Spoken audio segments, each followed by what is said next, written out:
cost less than 13. But New Jersey's Governor Mikey Sherrill says it should not be on taxpayers to cover footy fans coming to the state. Our administration inherited an agreement where FIFA is providing $0 for transportation to the World Cup. Zero. That leaves New Jersey Transit with a $48 million bill. Confirmation by Liverpool this afternoon that Ugo Ekitike's injury is a ruptured Achilles tendon. They add that, as claimed by Didier Deschamps yesterday, it'll see him miss the World Cup, with many experts saying it's a 9-month injury, assuming no complications. Should Mikel Arteta be going into battle with the media over Arsenal's reputation? He's criticised the way they've been portrayed, despite officially being England's top team, both domestically and in Europe this season. Simon Jordan can't understand it. If they are the winners that people would like to believe they are, the Keowns of the world and whoever else, right? It's irrelevant what some journalist writes. The row over Sheffield Wednesday's latest points deduction, 15 from the start of next season, should be addressed by the football regulator. So says the club's supporters trust, with prospective new owner Davis Storch also calling for independent arbitration, even if his bid is well short of the required value to avoid the sanction. And Live Golf staff have been told the 2026 season will continue uninterrupted and at full throttle by the chief exec in an email, but no word on the long-term future amid reports Saudi's public investment fund is planning to pull the plug on the breakaway tour. talkSPORT News. Well, Europe has about 6 weeks of jet fuel left, according to energy agency bosses, and the COVID inquiry has found the vaccine development and rollout was an extraordinary feat. Sinead is back at past. talkSPORT weather with QuickFit. We now take American Express. More flexibility, same expert service. QuickFit. Drive away happy every time. Before the weather, just getting some confirmation of some news that we've all suspected for some time. Bernardo Silva is to leave Manchester City after 9 seasons with them at the end of the campaign. Bernardo Silva is to leave Manchester City. But your weather, if you are dry now, expect cloud and rain coming in from the southwest. Clearer later for all but the north.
This is Paul Hawksbee and Charlie Baker with you through until 4 here on talkSPORT. Where this afternoon, please tell us, Charlie, what's coming up? Coming up over the next 3 hours, we'll look back on a night of mayhem in Munich. Yeah. Forest legend Tony Woodcock ahead of finally getting his European Cup winners medal after 46 years. Yeah. And Team GB heptathlete Katarina Johnson-Thompson talks Liverpool. That's right, amongst other things. We're also after your Paolo Di Canio-like acts of self-sabotage and when team bonding goes bad.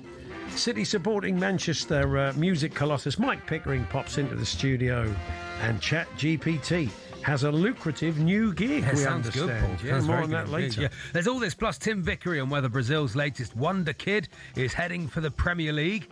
And can I build on last week's big win in the waste of time, the waste of half an hour, the children's game that is the birthday spread? That's right, we'll find out at 3:30, but it is 5 minutes past 1. Good afternoon, everyone. Good afternoon, Charlie. Afternoon, Paul. The birthday spread, actually, such a waste of time. We just had a 20-minute conversation with Chris Evans about it. Yeah. That's right. He listens on the school runners, Chris. He wants it to be longer. He thinks we really should commit to it more. Really go in for it. But yeah, we're trying to twist Chris's arm to be part of a celebrity special at some During point. the World Cup, Paul, maybe. I people won't be are speaking- smashing my head against the desk like Paolo Di Canio during the birthday spread or any other time during the show. I'm not an Italian speaker, but our old mate Tancredi Palmieri put out a clip. He was doing some telly. If people are watching on Here it Connect is. TV on YouTube, they can see it now. There he is. And he was displaying. He was sort of illustrating a point, I think, maybe about an old manager or player. Maybe you can clear this up. And he was in a TV studio, like I'm doing a punditry thing, and started to bang his head on the table to prove the point. And out popped the claret, didn't he? He had to go and get a cloth. They're all laughing at him. No one was that bothered. It's not a massive surprise, really, for someone. Committing to the bit, Paul. Yeah, he certainly did commit to it was like that the old bloke used to go on Tiswas and stuff back in the day. Uncle Bob used to do mule train and smash That was good. smash himself. Can we get some footage of that? Can we get? I used to know an old BBC producer who worked at Radio 2, and he did lots of comedy back in the day. I mean, other radio stations exist. The headlines it used to do. Yeah. But he went out and he'd been looking for new talent, and he ended up in a club somewhere up north. I can't remember. And he saw this bloke that would go on, and he'd have a load of bottles in front of him, and he'd go like with their bottles, he'd smash on it, and he'd speed it up. So night after night. yeah. So he went backstage afterwards. He thought it was quite a novel act. And he thought it was like stage glass. The bloke was just, I can't afford that. I'm using real bottles. No. Yes, that was his act. Well, he's mad. Kids, don't try that. That's not an act that really ever... It's a no from me, I'm afraid. Simon, I don't think it's a golden buzzer. You're coming to London. Yeah, but this guy, Andy, said he remembers going in there and the bloke was picking little bits of glass from his forehead with the tweezers. And his first question was, it's a great act, does it hurt? And the bloke went, does it hurt? What a way to make a living. Glass it. Anyway, committing to the bit. Maybe are. you've got committing to the bit stories today. Yeah. We've given you a flavour of that. Now, the Tottenham players... in an effort to try and get some kind of victory in the next 5 years, have gone out on a team bonding meal. Okay, good. Roberto De Zerbi has taken them all out for a team bonding meal. Yeah. Much like Igor Tudor, I think, took them out on a team bonding meal. Or the team decided on their own back to go for a team bond. And let's look how that worked out. But this time, De Zerbi brought the squad together to try and get them in the zone. I mean, I would have liked to have thought the first course was what they've been serving up for us all season, a thin gruel. just to prove a point. Oh, do we want the menu? Do we want the Tottenham Hotspur menu on the team bonding? The first we could have the Tottenham. I mean, honestly, self-flagellation, I know. I'm beating myself. Spurs menu, Paul. Let's have the Spurs menu at the... I'll kick us off with a starter of thin gruel to see how they like it. But look... Some sour grapes, perhaps. Yeah, to finish off. That'll be good. It's good. But it also struck me that the idea of team bonding. Yeah. I mean, when it works, it works. Yeah. But sometimes it doesn't. So badly. Yeah. Tonight on Sky One at 9 o'clock, the documentary when be Channel 5 now. Yeah. When team bonding goes bad. Great idea, Paul. If in your place of work, because everybody does them, don't they? When they had a team bonding night. Pascal team bonder. Maybe it ended with Pascal team bonder. That's very nice. Thank you very much, whoever sent that in. But the idea that, you've gone out for a team bonding exercise and it's ended up with one of the staff and the sales manager windmilling might be quite nice. Like that. So we've got some team bonding goes bad. Very nice. And committing to the bit, much like Paolo Di Canio and that fellow with the bottles did. When did you bang your... When did you bang your head? Well, I was on stage once and it was going badly, Paul. It does sometimes. And I was really panicking. It was sort of an Edinburgh festival thing. Yeah. I had this pillar right in the middle of my stage in Edinburgh. And I was turning around, tried to do this bit, put a bit too much into it, walked into the pillar, cracked my head open, bleeding. No. I'm trying to finish the show, bleeding down one eye, didn't go well. Paul. That's a great tradition. I once saw, years and years ago, a mate of my dad's was a theatre electrician, and he used to give us free tickets. Lovely, yeah. So we went along to watch Run for Your Wife, the Ray Cooney farce. Great, yeah. And Terry Scott, the great Terry Scott. A comedy actor. Put salt in the sugar bowl. My brother and all that. Yes, but he was, ask your granddad, kids. But he was a big star. I mean, what's the equivalent of Terry It was Scott? Terry and June, wasn't he? Yeah. It was a big season in a massive sitcom, you know. But he was doing this thing, and he's chasing, because a lot of it's quite high octane. So you are listening to talkSPORT. There were 2 Champions League James games. Corden, James Corden of his time. Kind of the James Corden in one man, two Yeah. governors type thing, charging about the stage, high up. But he had to pick up a phone at one point, and he picked it up with real vigour, and he smashed himself in the face and opened out a cut above his eye. So he carries on and emerges with a plaster, and he's bleeding through the plaster like Terry Butcher, fellow Terry. And he's trying to do it, and there's blood running into his eye. Yeah. And I was hoping Denny Mancini, the great cuts man, would. Is there a cuts man in the audience? And there's somebody, Denny's in, and Denny Mancini comes in, and he always keeps some adrenaline Bit on of him. Vaseline for the end of Run for Your Wife. Yeah, you don't expect to see a cut, and then they stitched him up in the break, and he went back out there. Anyway, that doesn't really. Get Ben Ross says a nice Beaujolais would go down well. Oh yeah. Go down well. Very Yeah, nice. yeah, Thank go you, Ben down Ross. well, Very yeah, good. yeah. Spurs have got to have kippers, no backbone. Oh Says yeah, Andy. yeah. I can see a pattern. Any kind of crumble for dessert. Oh. Andy in Newport. Thank Yeah. you very much. Thanks. There we When team bonding goes bad, let's not neglect that this afternoon. 03, I'm committing to the bit. 0371722. You can give us a call. Tell us in person. 03717223344. Talksport.com, text 81089, tweet TSH and J. I don't know if Pep Linders was in Pep's bad books for basically telling us a week ago that Bernardo Silva was leaving City, and Pep said, well, I've not heard anything. Well, it's official now. It has become official. And, well, what a great player. Oh, some player, Paul. Was he And 40, also, £47 million bargain, wasn't more or he? less ever present. Yeah. No, just... well, never seemingly injured, always there, always 9 out of 10, brilliant. Sensational player he's been for them. So that's just a bit of confirmation coming out of the City in the last 10 minutes. Coming up today, we're going to kick off with Raphael Honigstein, who is a German football expert and a Bayern Munich fan. Let's not beat around the bush. What a night last night. Fabulous game. Absolutely brilliant. I had to turn over, Paul. I was watching the Arsenal game. Were you? And it was... I wasn't it was watching boring, that. but I know you weren't watching it. No, it was brought to life. If they'd started losing, you might have put it on. Without Manuel Neuer, we wouldn't have got that game, but we'll go into that in a moment. Also, there's some talk about Anthony Gordon going to Bayern, but you wonder if they need him or not. And also, Marco Rosa inching ever closer to being announced as the Bournemouth manager to follow Andoni Iraola. So we'll find out from Raf what he makes of that appointment. As you've been hearing today, Live Golf. These are interesting times. But the question is, has it actually been good for golf? Has Live been in its own way? Been good for some golfers. Whether it crashes and burns. I mean, it's been good for those guys. Yeah. But the tour in general, is there an upside to what's gone on over the last? We'll discuss it. And Matt Hughes going to join us from The Guardian. There's a few other sporting events that PIF that sort of Saudi are starting to back away from. I mean, are we only 5 minutes away from Turkey Al-Sheikh putting Eurosport on, seeing the cycling, thinking, yeah, I don't like boxing anymore, I like cycling. Like cycling now. And suddenly all the cyclists are worth about 12 billion quid. Yeah. And then they're kind of real disruptors, aren't they? So they're going to... Oh. It's got shades of China when they decided they want to be big in football, and then the president went, I can't be bothered with football anymore. Just pull the rug under. Anyway, I'm not saying I think boxers are sort of making hay while they can, Yeah, absolutely. Making David hay. Hay, my new show. Yeah, okay. We won't go down. We won't go down any of his. Won't go down any of his conversations in the last few days. It's a minefield. And KJT joins us. She is a big Liverpool fan, of course. Katarina Johnson-Thompson. And by the way, Gregor Robertson written a really interesting piece. He's had an Achilles injury. They're former Forest player. And he talked about coming back. It's a really, really interesting bit in the Times today. So if you want to know more about that. I think he's lucky he's quite young, isn't he?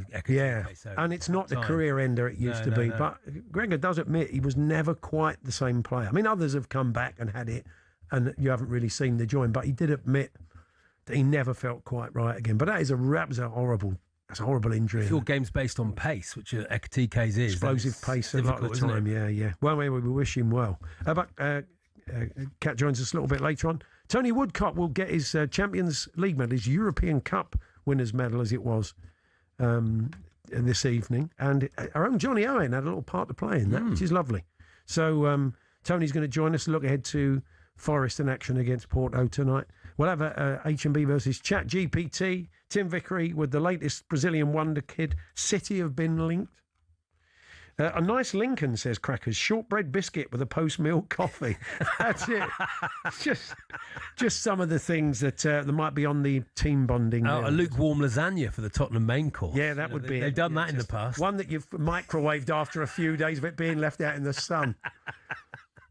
What a nightmare. Anyway, that's all to come. It's Paul Hawksbee and Charlie Baker here on talkSPORT. To get in touch, talksport.com, text 81089, tweet TSH and J 03717223344. We're here with Tool Station. Check out their wide range of garden power tools with brands such as Bosch and Ryobi. Next stop, Tool Station.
I'm enjoying Britain's Got Talent.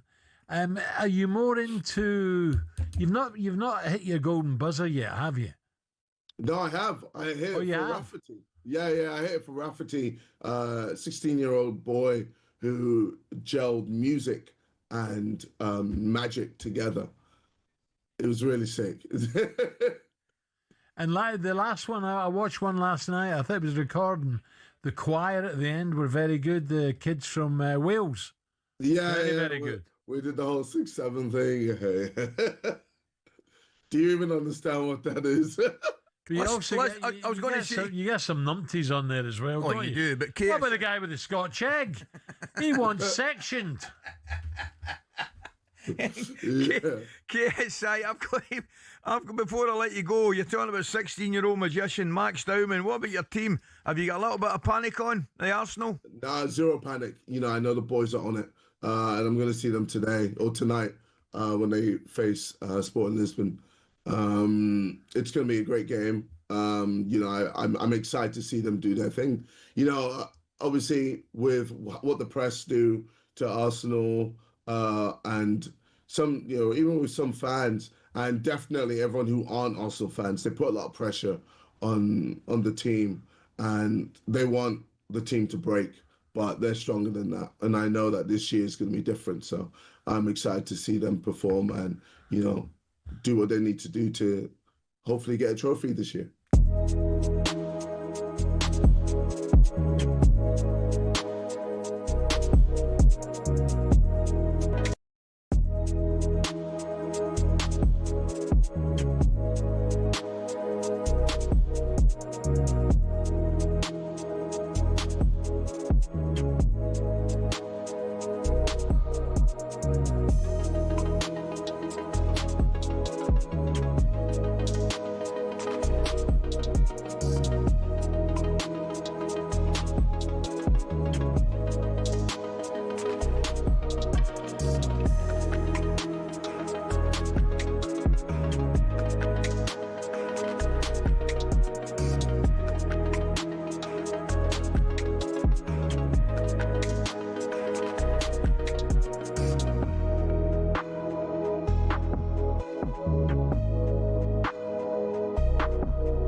it's all over now. Bayern Munich 4, 10-man Real Madrid 3. Michael Olise, I have to say, has been brilliant over the two legs. What a game this is. Vincent Kompany, all smiles, but what a game between these two most decorated of European giants. Ultimately, it's Bayern who go through to face PSG in a mouth-watering semi-final.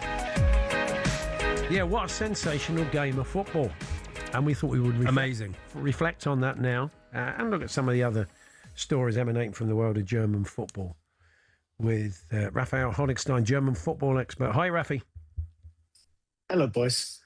Yes, I maintain that it was Manuel Neuer who gave us that game with his cock up at the start and the Arda Güler goal. It did set. Without that, it could have become cagey. It could have been a very different game, but it did like the old touch paper that, didn't it? Yeah, I'm not sure it's ever cagey with this Bayern team. They go for it, and I think it sums up what happened in the last minute of injury time. That Michael Olise, 9 out of 10 times a player would head for the corner flag at this moment, but he goes for goal and scores this absolute fabulous winner. That is the exclamation mark under the whole story. But yeah, Manuel Neuer had a huge impact with his first mistake, then also the second goal. He didn't look great with a free kick from Arda Güler, and you could see that Bayern were a little bit more reluctant to play with him as they usually do when they try to break the press, and that sense of a little bit of angst, a little bit of anxiety was palpable, and it took the team a long time to get over it. And I think, as you said, it did contribute to the sense of the kind of nervousness and the anxiety that was really palpable in the Bundesliga, in the Allianz Arena. Yet another goal for Harry Kane. Yeah, 50th. I mean, it is quite amazing the season he's having. Can he catch Lewandowski for the record? How many games are there left, and do you think he could do it? What's left? 5 games. I think the only problem is that because he's not fully fit, I think he might be rested again.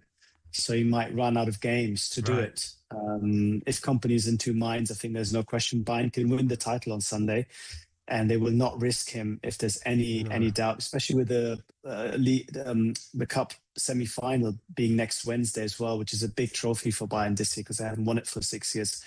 So that is another reason why I'm a little bit doubtful. But the goal was amazing. And I have to say to you, and I hope this doesn't sound too harsh, but the more I see Harry Kane, the more I feel almost sorry for him that he spent not more time at a club at this level, because I think he could have reached heights that would have been even more impressive if he hadn't been so loyal to a team that was not quite as impressive. That is a dagger to my heart personally. I tried to put it as delicately as possible. Yeah, it's interesting. You know, if you talk to Tottenham fans, there was quite a few times we turned up in big finals or semi-finals, and he didn't. He didn't have the greatest of games often when it... I mean, I'm not saying he's a flat-track bully by any means. He scored huge goals for us and lots of goals. But there were some key games when he often came to them injured. And that's the other thing, of course. The other great worry from an England point of view is that he turns one of his glass ankles like 3 games before the end of the season. Can you ask him to actually take a rest until June? It's quite good that Bayern want to rest him, and they want to have him in good shape for the Champions League and not put him in to every game that's left, even if he does want to break the record, because that's good from England's point of view as well, Rafi. Yeah, and I think the fact that, he's been able to have a winter break now 3 years in a row, I think is good for him. He didn't arrive fully fit, I think it's fair to say, at the Euros, because he picked up that back injury 2 years ago against Real Madrid in the semi-final when Tuchel brought him off, you might remember. But since then, his injury record has been absolutely brilliant. Bayern have managed him well. He does a lot of work off the pitch, privately, to keep fit. And I think the older he gets, the more aware he is of his body and what it needs. And Bayern are very, very careful how they handle it. But even an 80% fully fit Harry Kane, as we probably saw in the last couple of games, is such a huge factor. And the goal was absolutely wonderful that he scored yesterday, and again made a big difference for Bayern. Luis Diaz also I thought he looked brilliant last night. Has he had that sort of season? I'm amazed Liverpool he wanted to go. Where he wanted to go, was it? He wanted to leave, was it? Because I was like, why have Liverpool? No, I didn't think that. But he was fantastic, and Olise looked fantastic. Just Just proper, fun, great footballers. Which brings us on to Anthony Gordon, who's just one goal behind Harry Kane. Similar. Goal scored by an Englishman in Champions League this season. There's a bit of interest, it seems, from Bayern for Anthony Gordon. Do you think that could be a goer, Raf? It's a name that's being mentioned, but I don't know how concrete it is. I'm not privy to the actual conversation or negotiation, but it is a name that's being mentioned. They're looking for a backup for Luis Diaz. So I don't know if he, at that price point, fits the backup mold, but he would be a wonderful player. There's no doubt about that. And Luis Diaz, I think it's worth talking about a little bit because he has been so relentlessly consistent. You know, he doesn't always score these kind of goals, but he always creates problems throughout the 90 minutes or how long he's on. He never has an off day, and he's always fit. I mean, the people who work with him talk of him as a machine because he's always available, he's always fit, he never seems tired. And as a coach, as a team, he absolutely loves that because even when things don't quite come off for him, which sometimes happens, he creates so much havoc, causes so many problems for the opposition that he's so valuable to the Bayern team. Yeah, absolutely. Just finally, Marco Rosa, it looks like he is very much favourite to land the Bournemouth job. You can maybe mark the Bournemouth fans' card, Raf, and tell us what they can expect and whether you see him as a good fit at a club like Bournemouth. Yes, a very talented manager who's coached at very big clubs in Germany. He was at Leipzig, he was at Dortmund, before that at Gladbach. His breakthrough was at Salzburg, where he won the Youth League, the Champions League with the youth team. And there's real experience. And the playing style is I think, quite fitting because he likes his team to press. He hasn't quite sort of done it consistently at the highest level, which is why he perhaps is in conversation for Bournemouth rather than, let's say, I don't know, Chelsea or Spurs or Man City. But he's a very good coach, and I think it could be a very good fit with what they've done. Frankfurt looked at him, and there was talk that his financial demands were a little bit prohibitive. So I'm interested to see if that might prove a sticking point. But there's quality there, and he's definitely a decent coach. And from the German end, there's a strong word, is there? We're certainly hearing a lot from our end that he's in the box seat and he's likely to get it. What are they saying in Germany? Yeah, I think the story is mostly broken in England, to be honest. Right. People are taking those reports. I think there's a good chance that he is certainly among the candidates, but whether they can find an agreement and so on is another story, because he's still on Leipzig's payroll. So that would be quite bigger money. And then sometimes, things fall apart at that point where it's about, do we need to pay Leipzig, or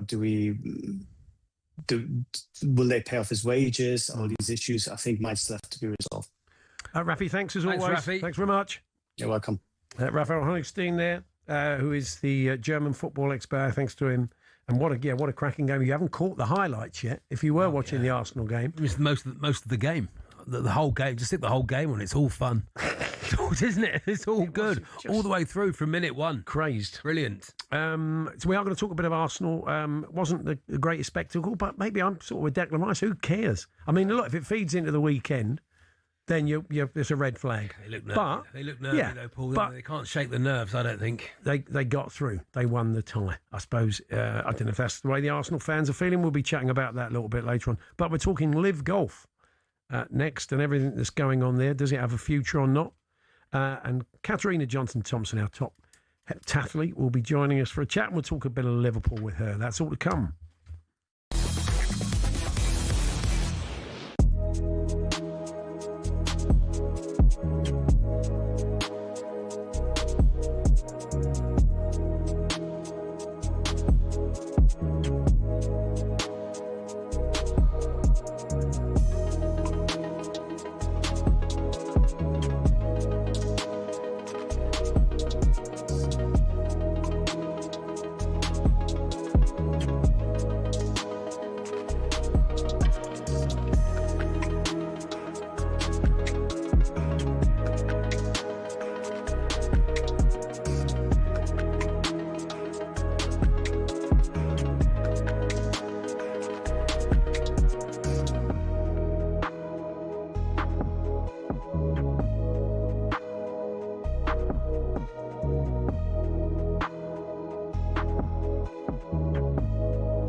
Wow.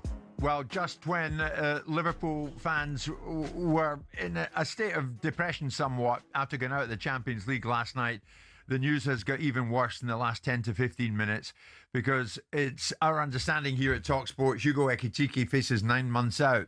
He ruptured his Achilles tendon in the game last night against PSG at Anfield. He will now also miss the World Cup. So Ekitike is out. All of a sudden, there's a lot more emphasis going forward on Alexander Isak. And of course, bear in mind, Mo Salah is going at the end of the season as well. So it adds up to an awful lot of recalculation for the people running the club and for Arne Slot. Arne Slot coming in for it a bit as well. Simon and Danny alongside me this morning. Many messages coming in. We're going to take your calls, 03717 223344 from 10:30 onwards. But there is one message, and it's not all that complimentary to Arne. Let's not use this half-good performance to gloss over the fact that Slot has turned a very good Liverpool squad into one of our poorest teams in many years. Slot's signings have been a disaster, and our whole season was thrown off course by the insane chasing to sign Isak, an injury-prone, overrated average striker, when we were desperate for a defender. Now, that's a Liverpool fan, Danny, who is laying it on thick this morning. Has he got a point? Well,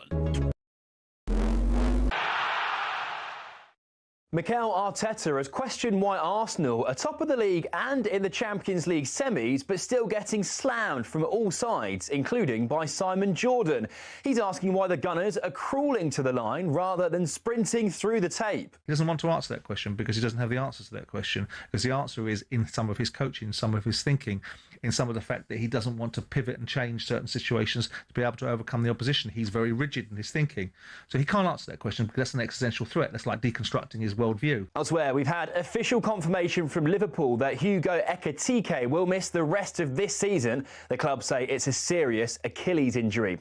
Now, with speculation growing over Anthony Gordon's Newcastle future, Gabby Agbonlahor reckons a move might work for both player and club. There's been many times where he's been dragged off. I get it. For other wingers. Like, he's not had the season of his life. So it might suit both parties. Use that money to go and buy another winger. And we understand Liv Golf's chief executive, Scott O'Neill, has emailed staff saying it intends to continue at full throttle. That's despite reports that Saudi's Public Investment Fund will remove its funding. But talkSPORT's Rupert Bell thinks these are still worrying times for its members. What do you do with those players? You know, they're ostracised. I think it is going to be a complicated one to unravel. Plenty more, as always, at talksport.com.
We talked about Harry Kane a little while ago and the 50 goals, and very few people have achieved that feat. One of them, going all the way back, was Tom Waring. Yeah, Tom Waring. Still a legend. Yes. But his nickname was Pongo. Pongo Waring. I put that in the group earlier on, you laughed, but that was his nickname. I thought you were doing a joke. No, his name was doing a joke. around him as well. But you were quite serious. I mean, I wondered whether like a sort Pongo of early wearing. 1900s banter was that he stunk, but he didn't. All right, it was the name of a cartoon figure in a newspaper of the time. All right, and did he look like him? Did he? Or I don't quite know. I mean, by the Villa, maybe you need the Villa historians to come on. But I often wondered why Pongo had got his name. But yes, it does seem that it was related to that. So I don't quite know where that takes us. But No. I was quite pleased to see for the surviving members of the Waring family that it wasn't a personal hygiene thing. I like to think he absolutely stank. That's how he scored so many goals. No one wanted to mark him. it's a bit like Fatty Folks, isn't it? It's all right. Hashtag be kind. No one said that at the time, but they didn't know what a hashtag There's another was. version of that which I won't tell you on air, but I'll tell you off air, Paul. Okay. Let's move on to Live Golf, shall we? And these stories suggesting that it could soon be no more. Although we've now been hearing that the season will go on and it will be as vibrant as ever, the long-term future, you would suggest, is in doubt. There's been this meeting in New York, of course, where everybody's been pulled together. Mate, does it bring into doubt maybe some other things that Saudi's public investment fund, sports-wise, are interested in? Writing about that today in The Guardian, Matt Hughes. Hiya, Matt. Hello, Matt. Afternoon, guys. They're obviously playing it down, aren't they? And they're saying, yeah, the season carries on and everything's fine. But from what you understand, where are we at currently?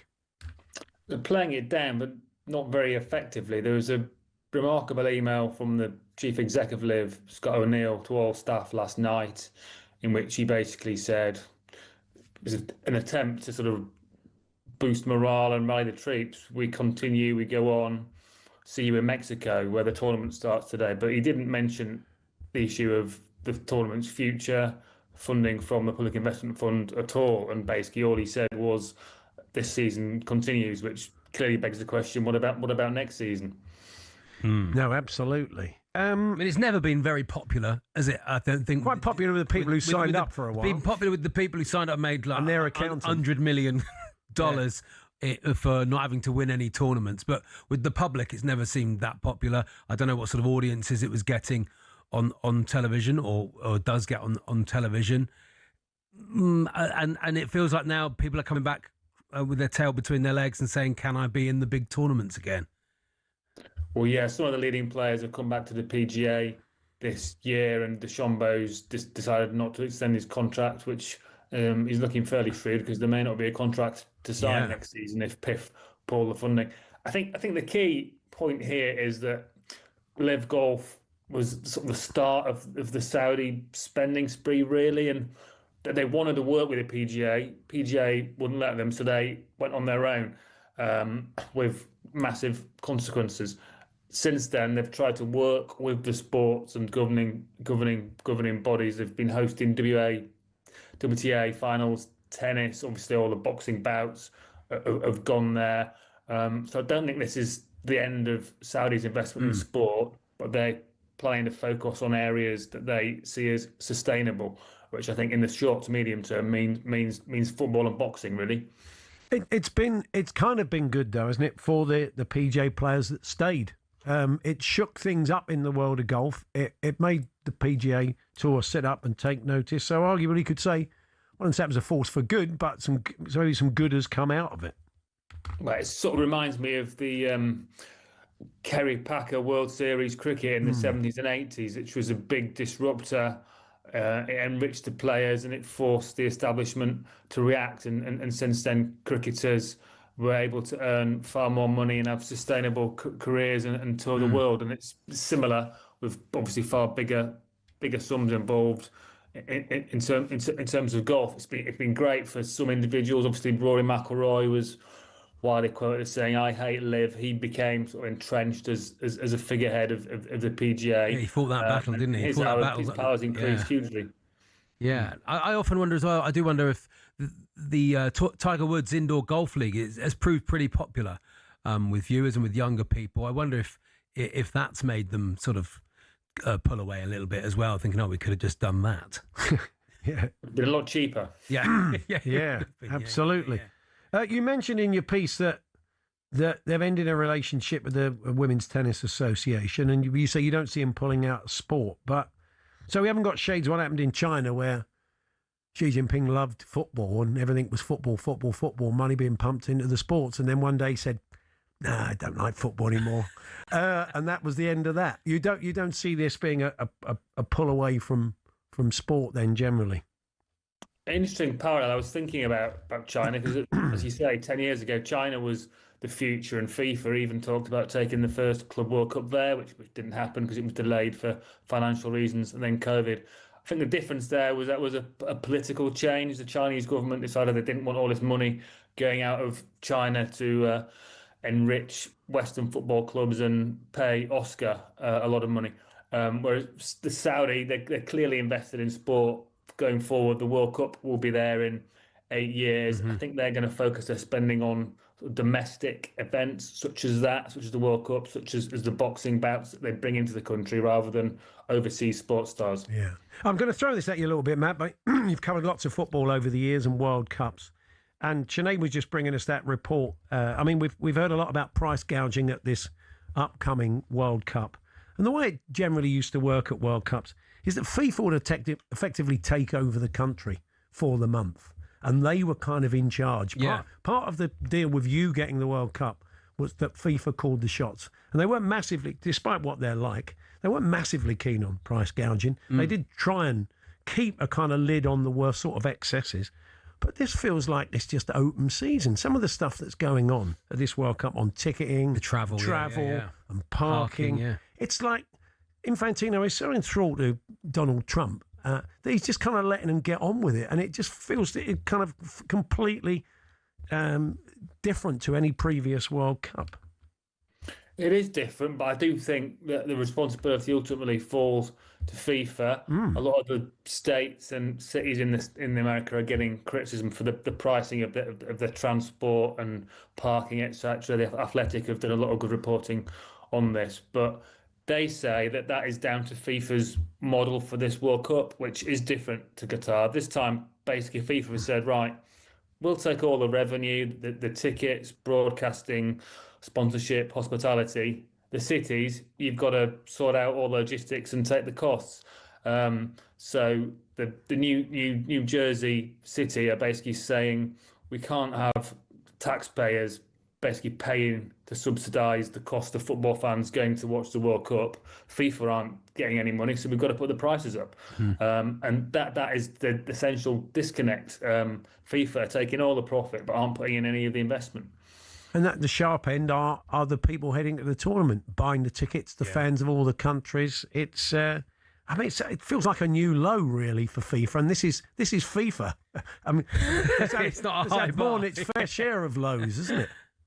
Well, it's ironic, really, because after Qatar, and there were lots of problems there and complaints, rightly, about human rights, treatment of migrant workers. Everyone thought that 2026 World Cup's in the States. The stadiums are built. It's a democracy. There's going to be no problems there. We got that wrong, really, didn't we? I know, not much. Yes, absolutely. Matt, thank you very much. Thank you, Matt. A pleasure. Thank you. Pleasure. The Guardian's Matt Hughes. Good. I'm glad it's going. It's rubbish. Load of old rubbish, Live Golf. All we've got to get rid of now is the 100, and we're there. We're nearly done. People are loving the 100. Selling well. People want to buy tickets and everything. Go along. Well, Jimmy Anderson. You and Jimmy Anderson don't like the 100. It seems everybody else does.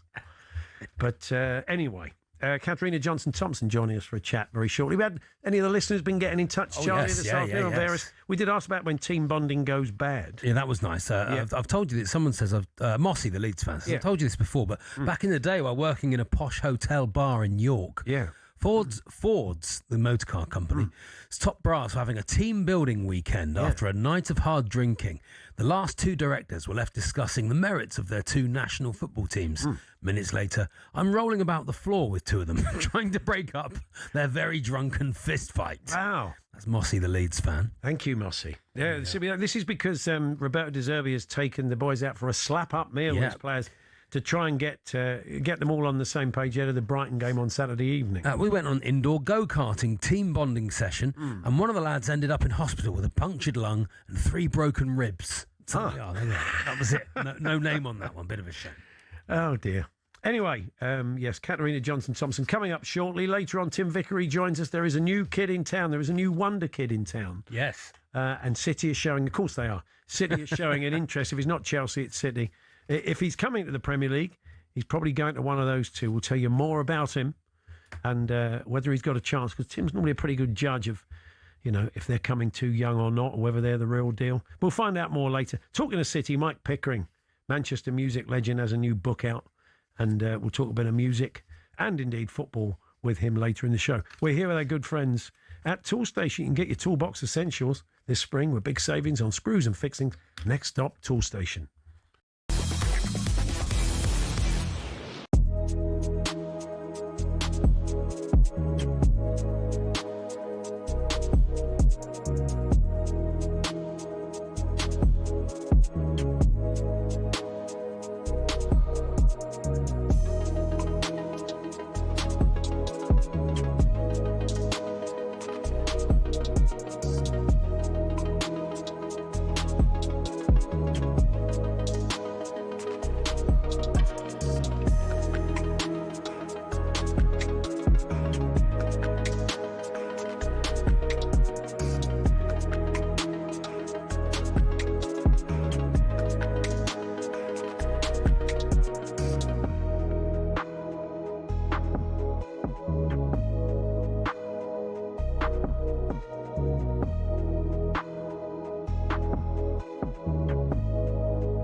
Mate, honestly, what's happened, mate? What's happened? You lot are finding new ways to disgrace yourselves.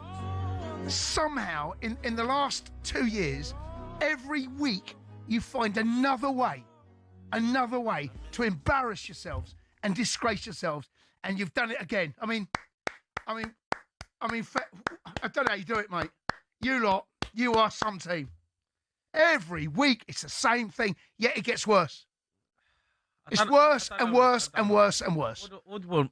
I don't know what you want to say, mate. What do you want from me? What do you want from me? I want to see you lot try and pull yourself away from the championship. Now, what you do? You know what you're doing? You want to go there. Here's what I'm saying now. What do you mean? It's at the end of the night, right? You know, the end of the night when everyone's gone out and loads of beers. Terrible analogy. At the end of the night, you say to your mates, I'm not having a kebab on the way home. Right? That's what you say, right? I don't want a kebab. Right? I don't want to disgrace myself. Mate, you want kebab. You are that kebab team. Yeah. Every single week. It's not because no, it's not because no one wants to wake up stinking a kebab. And you lot stink a kebab. Yeah. You stink a kebab. Fingers next morning. You know that smell? That's what you do. You got stinky fingers next morning. Yeah. Stink kebab fingers.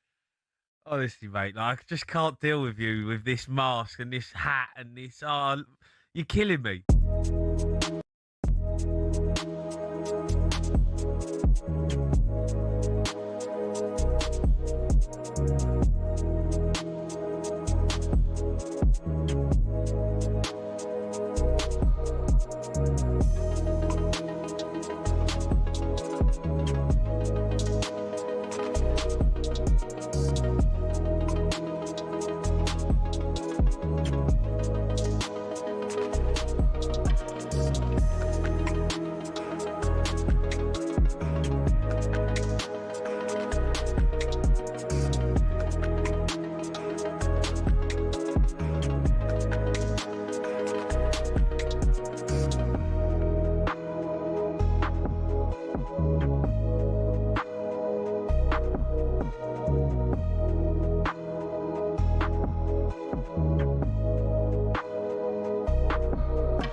We'll have a chat with Tony Woodcock later on, the Forest legend. He'll be at the game tonight. He'll be on the pitch tonight to get his European Cup winners medal, 46 years on. He'll tell us more about that, and we will look ahead to tonight's games. We've got Villa Bologna for you over on talkSPORT 2 and Forest Porto here on talkSPORT. You can get your calls into the sports bar with Jason Cunningham. Jermaine Pennant tonight from 10 o'clock. Dave, the Rovers fan's been in touch, Paul. Hi, guys. Can you mention Lewis Vaughan of Wraith Rovers, who has had 4 ACL injuries?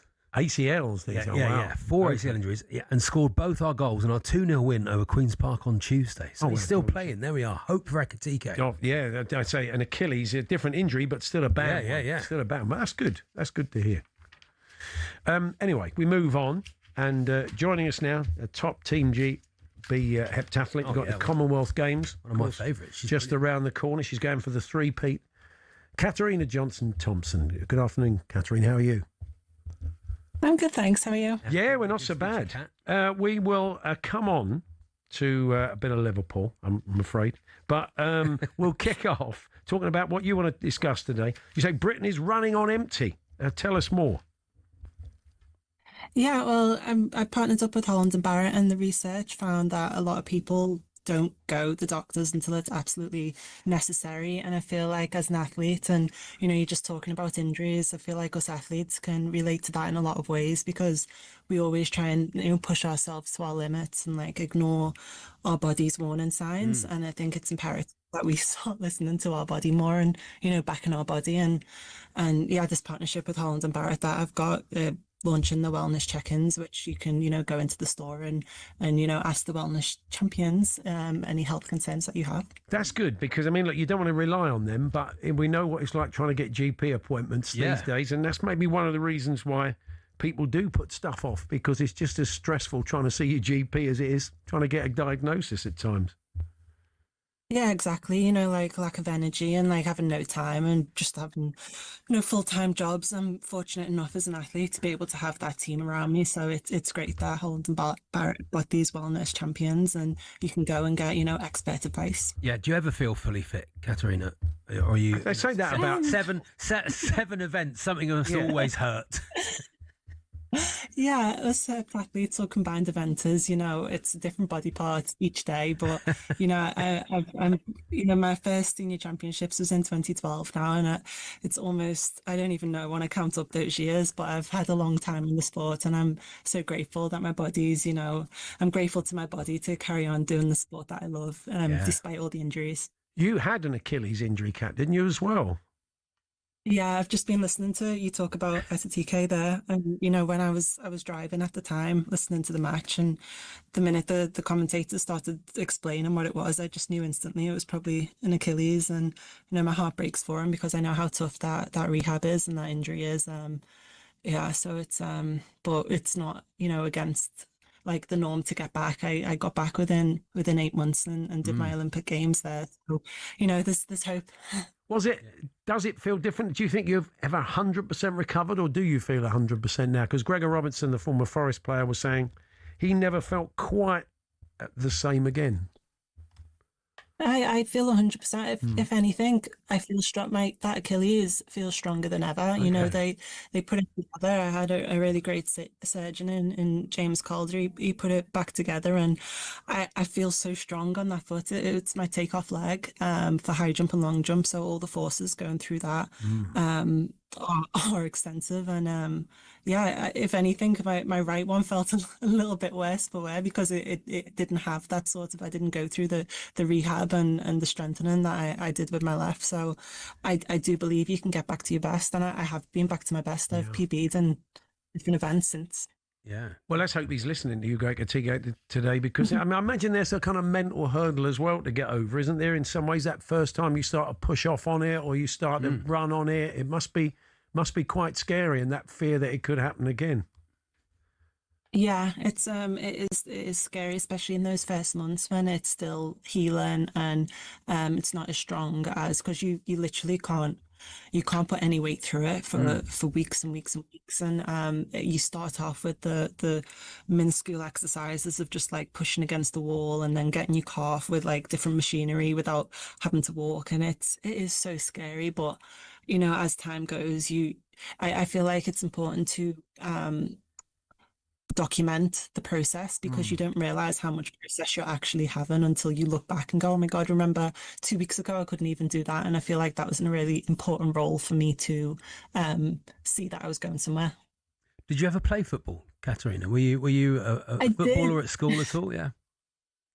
I did. Football was my first love. Being from Liverpool, it was ingrained in us. You red or a blue, and football I used to absolutely adore. But when I found athletics, I knew that was my thing, and I didn't really look back from that. But I was a very keen footballer. All the pictures of me when I was a kid were all in football kits. Yeah. Why did you end up a red rather than a blue? Was it sort of family, or what was the story there? No choice at all. My granddad, big Liverpool fan. So much so that if the match was on, I had to crawl underneath the TV. Otherwise, he's like, misses 1 second. So I used to watch the football match with him every Saturday, and yeah, I had no choice in the matter. Yeah, you've done a bit for the foundation. You've been involved in the club, and obviously you're a fan. So it's been a tough old season, isn't it? Really, it's hard to believe, considering what they achieved last year. That look, they did lose players in one case in tragic circumstances, but it's been a tough season for the club, hasn't it? Yeah, it has. And, Liverpool is such a mighty, great club. We have the most loyal fans, and we had such highs last year. So we can go through this storm at the minute. We played really well, I think, on whatever day it was this week. Tuesday, yeah. Yeah, so I feel like I love to see that more than the first match. Yeah, that's I think the frustration is where's that been all season? Where's that impetus been all season, and that energy? Yeah. I think Liverpool night and Champions League night kind of just brings it out of like the big occasion. So hopefully we can continue that energy into the final couple of games.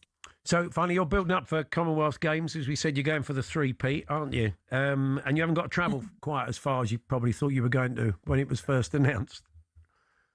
And no, Australia sounds like a better location. Yeah. I'm not going to lie, but we're going to Glasgow. We're going to have the home crowd cheering for us, which will be quite nice. And not now you've said that. Games. Now you said there'll be a game. I've got to get to Australia. Yeah. No, they'll be cheering for you. Of course they will. Yeah. Yeah, hope so. And then we've also got the European Championships, which are in Birmingham the month after in August. Big summer of sport. Yeah. Good stuff. Well, look, good to talk to you, Kat. Thanks very much. Thank you, Katerina. All the best. Thank you. There we are. Katerina Johnson-Thompson there. Our top Team GB. Sorry, that's right. Top That's Team it. GB. That's it. Heptathlon. That's it, Paul. There it Fetch is. a cloth, Granville. Well, he spelled it out. 7 events, Paul. You must just go, I can't do that one now. Yeah. Oh, no. I'm armour. I love watching it, though. It's brilliant. Decathlon, heptathlon. You ever been brilliant. to live athletics, Paul? Yeah, I've been a couple of brilliant, times. Isn't it? Yeah. It's absolutely. I really advise people to go. You're amazed at how fast and how high they actually do jump. Yes. It's when it's happening in front of your eyes. I went and watched during the Olympics. Went and watched some para athletics as well, which was fantastic and inspiring. That's worth getting along to if you can. So, thanks to Kat there, and really interesting stuff on Ekatike and the Achilles. She feels stronger than ever. So that is good news. Yeah, good news. Paul Hawksbee and Charlie Baker here on talkSPORT. Tony Woodcock joining us for a chat. We've got H&B versus ChatGPT. Chat's had quite a lucrative gig this week. We understand. We don't know what it is. We'll find out. Rob Butler of Toulouse Olympique, their prop, joins us to talk a bit of Super League. He's a Southerner, Yeah. One of those rare Southerners in the world of top-level rugby league. So we'll be chatting to him. And Mike Pickering, Manchester music legend. He has a new book out. And he's a big City fan, so we'll talk a bit of City and more with him. That's all coming up in the second hour of the show.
Victor Gyökeres, a goal-scoring machine in Portugal. Where's he fitting in at Arsenal? Well, I will say that the characteristics of Gyökeres in Portugal was very difficult to the Portuguese defenders. Portuguese defenders are more technical. They are not so physical, so strong. They are strong and physical, of course, but not like in England. And the way that Sporting play, it was unbelievable. It was unbelievable because he used to match the deep. I play against them. We block them, but we block them with, especially with our right back, because the movements in Sporting is 90% of the movements was center left. So we block with the right. Our right back was waiting for him all the time, so he felt a lot of problems. Right. But what is the difference? That if he found a different football, he was here also in Coventry, but it was a championship is different. Yeah. In the Premier League, found a different football with a strong and with pace central backs. So with this kind of characteristics, it was more difficult to him to put the best of him. So he started adapting to different football also, to play more near the area. So I look at the goals that he did in Sporting, and if you look to the goals that he did, or he's doing in Arsenal, it's completely different. In Sporting, ball on the left, you go forward, use the body, coming.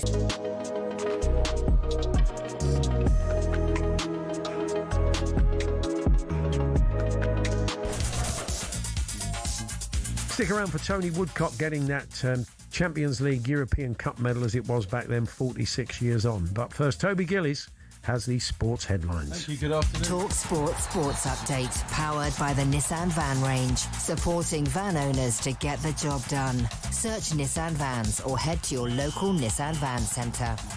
Thank you, good afternoon. We start off with some exclusive breaking news that we can confirm that Richard Hughes, the sporting director at Liverpool, will not be leaving the club this summer. That's despite interest from the Saudi side, Al Hilal. He is committed to seeing through the rebuild at Liverpool. It was always planned to take several windows post Jurgen Klopp. So Richard Hughes, sporting director at Liverpool, will not be leaving the club despite interest from Saudi Arabia. Now, should FIFA be footing the bill for fans getting around the US to World Cup matches this summer? New Jersey's governor saying it's going to cost $48 million to transport supporters by train from New York to the MetLife Stadium. Mikey Sherrill's defending hiking return tickets from less than $13 to $100. I won't stick New Jersey's commuters with that tab for years to come. That's not fair. So here's the bottom line. FIFA should pay for the rides, but if they don't, I'm not going to let New Jersey commuters get taken for one. Now, it's not been the best kept secret, but it is now official. Bernardo Silva is off at the end of the season. Man City say he'll be remembered as one of their finest and most popular players of all time. Silva, typically understated, has described his trophy-laden time at the Etihad as not that bad. More confirmation of news we already knew. Liverpool telling us this afternoon Ugo Ekitike will miss the rest of the season and World Cup, but we now know for certain it's a ruptured Achilles tendon, with experts saying that's a 9-month injury. No guarantees over Liv Golf's long-term future, despite some reassurances from the chief exec. Amid speculation its Saudi backers might pull the plug, Scott O'Neill's told staff this year will continue full throttle. But talkSPORT's golf man Rupert Bell says it's still in trouble with players leaving. There is a drip feed of people returning, and that, I think, is impacting on the long-term potential, and they're struggling to get sort of big-name faces to sign on. Remember, Nottingham Forest, Porto and Villa Bologna in the Europa League are live on talkSPORT and talkSPORT 2 respectively tonight. talkSPORT News. Europe has 6 weeks of jet fuel left as Iran war sparks shortages, and the Pope criticises tyrants who spend billions on wars days after his Trump spat. Sinead's back at past. talkSPORT weather with QuickFit. The season's changing, so get your car's shim pads and studs checked for spring with a free vehicle safety check. Book in centre or at quickfit.com today. If you're in the dry now, expect cloud and rain coming in from the southwest. Clearer later for all but the north.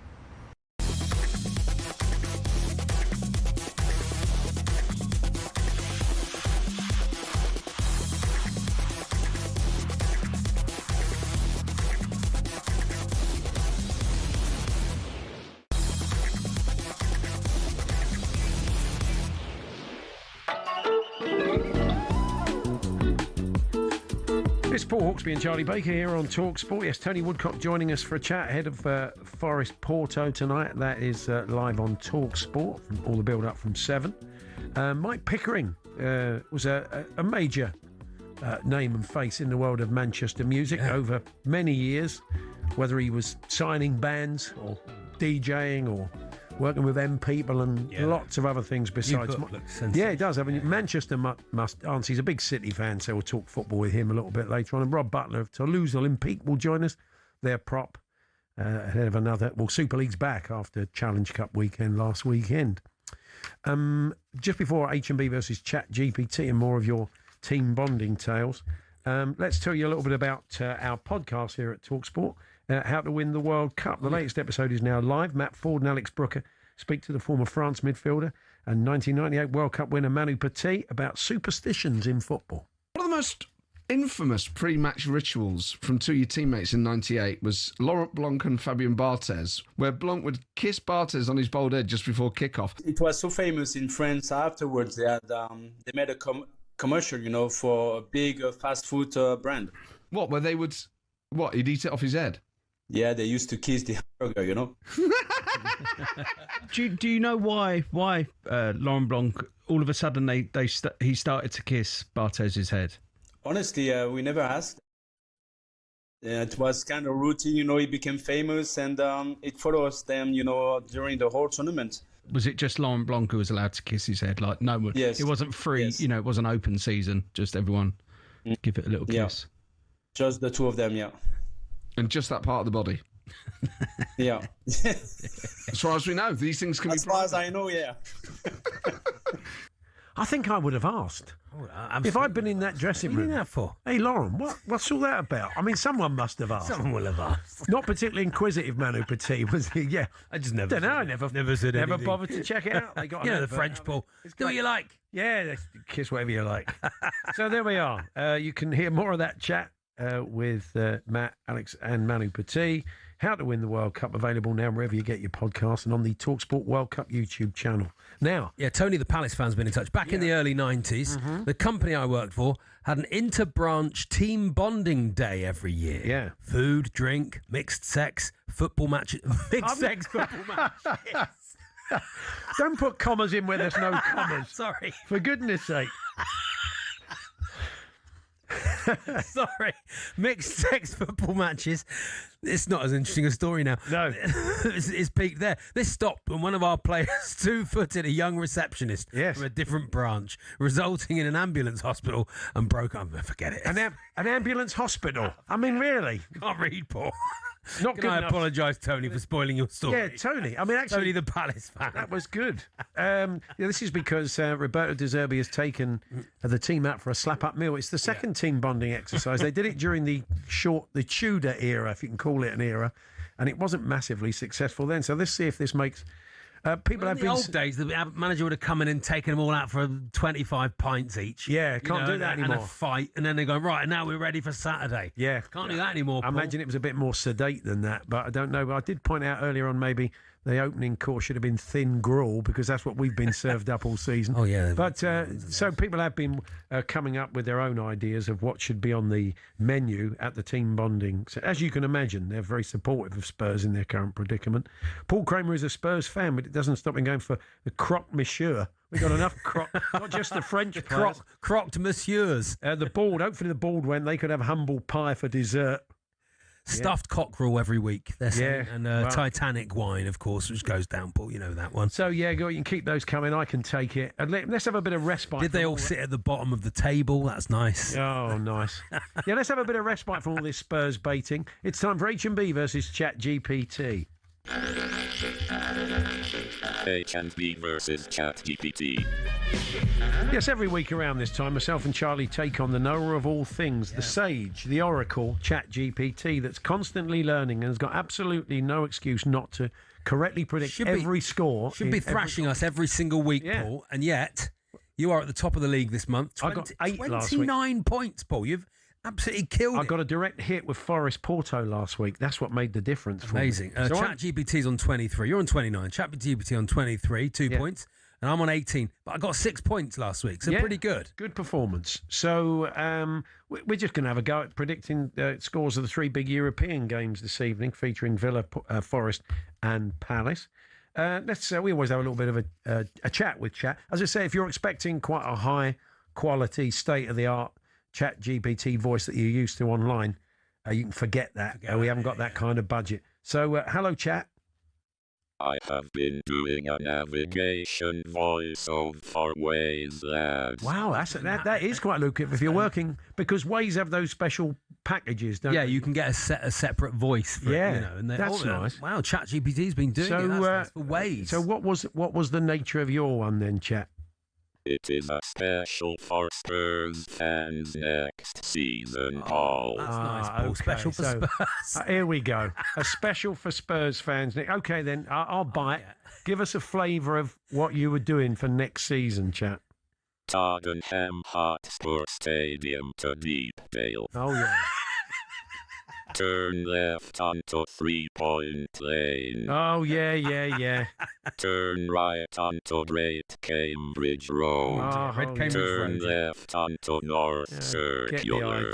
Keep right to continue on Barnet Bypass. Oh, Barnet Bypass, yeah. We're going to have to get to Deepdale, Paul. Preston are always in championships. Yeah, well, what did you make of the Masters? Tell us, Chat, a bit about that. Move on. Tottenham Hotspur Stadium to Ashton Gate. Oh, blimey. At the roundabout. Continue straight onto Craydon Road. Yeah. Turn left onto Pasteur Gardens. Yeah, There we are. Do you think we'll go to Ashton? No need. Paul? I feel like I'm being bullied. You're a little bit bullying at work. Bullied. Ask ChatGPT how to deal with bullying at work. Yeah, that's right. Yeah. He's not going to be. What if you're bullied by ChatGPT? Yeah, that's a very good question. Anything else you've been up to this week? I have also recorded a couple for the future, lads. Oh, okay, not just for next season. Give us a flavour of those. I have done the Tottenham Hotspur Stadium to Hampton and Richmond. I love the Beavers. That's the Hampton Beavers, and Paul. Richmond. National League Southpaw. I'd like to think you did it to Torquay United's Plainmoor. Did you do that? Don't worry. They will never sink that low. Ah, see? He's having a pop at you now. See how you like it. I feel bullied now. Anyway, let's move on. There was absolutely no need for that. That was... What were that? I love the Beavers. Rafi Honigstein earlier on and all that stuff. I'm so depressed. It's going to be fine, Paul. Nottingham Forest versus Porto tonight. It's live on talkSPORT. As I said, I correctly predicted the 1-1 draw. Yeah, very good. Last week. Do you know what? I think it's going to be a long old night. I'm not saying Forest aren't going to do it, but I think it could be a long night at the City Ground. I'm going to go 1 each again on 90 minutes. Okay. What say you, Chat? Forest secured a vital draw in Portugal last week, with the City Ground rocking and the return of Chris Wood to the starting lineup. Forest will win 2-1. I wonder if he'll start with Chris Wood. Yeah. I mean, quite possibly, Chat. I wouldn't rule. I know they've got a few injuries, Porto as well. Charlie, Chris Wood's still got to get his 12 goals by the end of the season. He's got to do that. So I won't put it past him. Got to start soon. 2-0. Oh, 2-0. Forest. You're really confident for him. Forest. Tony Woodcock join us for a chat shortly about that. That's on talkSPORT. talkSPORT 2, we've got Villa versus Bologna. They're well in the box seat, of course, Villa this evening after the 3-1 win last week. I don't really see this being a particularly tough night for Villa, but they'll have an eye on the Premier League, and I'm sure they'll be making changes. I'll go 2-0 Villa tonight. I think they'll be quite comfortable. What say you, Chat? I has his side in a commanding position after a clinical away performance in Idle. Ballad are a disciplined side. They have to chase the game, which will play right into Villa's hands. A Stanville 2-0 win. Okay, they defend like absolute drains last week, but I just gave Villa 3 goals. It was a doddle for them. Charlie, I'm going to say I think it'll be. I think he'll drop a few players. Decent. I don't think Morgan Rogers will play. I'm going to say 1-0 Villa. You're going 1-0 Villa. Okay. That one over on talkSPORT too. We'll keep you in touch with Fiorentina Palace. What a lovely trip. I don't know if our old mate Kevin Day's going over or any of our Palace acquaintances. What a trip to Florence when you're already 3-0 up. Oh, beautiful. And you're thinking What a yourself, romantic trip. from what you've seen, you're not probably going to blow it. So you can just have a really good day. They're probably there. Nice bottle of wine in the centre of Florence. Pizza with an egg in it. Lovely city, yeah. Bit of spinach. I wouldn't be at all surprised if Fiorentina win tonight, but it won't be enough. I'm going 2-1 Fiorentina, but that's not going to bother the Palace fans. What do you think, chat? Leicester's Eagles are flying high after a dominant 3-0 win at Selhurst Park. Fiorentina needs a miracle in Florence. I predict 1-1 draw. 1-1. You been to Florence, Charlie? I've not been to Florence. Oh, it's brilliant. I've been to Rome, I've been to Venice, but not been to Great. Florence. I think I might go there. Yeah. It's a really. I only went a couple of years ago. Love, great city. Yeah, recommend it. I'm going to say when as long as the fuel doesn't run out, aviation fuel, I'd go there. There's only go 6 there weeks soon. left. Go there soon. Anyway, 2 each. 2 each. Yeah, I wouldn't be at all surprised there, Charlie. Well, thank you, chat. Thank you for trolling me today. There's absolutely no need for that. If Hampton and Richmond have a bad time, I'll be getting my own back. So just remind us who you love. I love the Beavers. He does love the Beavers. He does love the Beavers. Nice, isn't it? Tony Woodcock's up with us next. 46 years on, he finally gets his European Cup Winners' Medal. He'll tell us one of the reasons why, how it came about, the little role our own Johnny Owen played in making it happen. We're here with our good friends at Tool Station. You can explore the full collection of garden power tools, the top brands such as Karsha and Makita. Next stop, Tool Station.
Bring Klopp in for 12 months, let Klopp be the manager, and let Gerrard shadow him for 12 months. Let him learn from him. What are you on about? And then let Gerrard bring in his own team, because every Liverpool fan in the country, and I know they're listening to this now, would love Gerrard and Carragher on that touchline at some point. Bobby, what are you on about? You don't think it's happening? It's extreme, but... What do you mean it's extreme? Jurgen Klopp's not coming to Liverpool for 12 months to teach Steven Gerrard how to be the Liverpool manager. What are you on about? That's not happening, Bob. It's not. What do you mean, why not? I think. What do you mean, why not? Things that have happened in football. Do you think this is charity? That have happened in football. No, but I think there's worse things that have happened in football. Jurgen Klopp is not taking over Liverpool. No, you ain't doing it. No, I'm not. I'm not saying on a permanent basis. I'm saying if he was shadowed. Bobby. Don't let Bob talk. Bob, No, but Bob, we speak to you quite a lot, right? And you normally come out with some decent stuff, but that is absolute guff.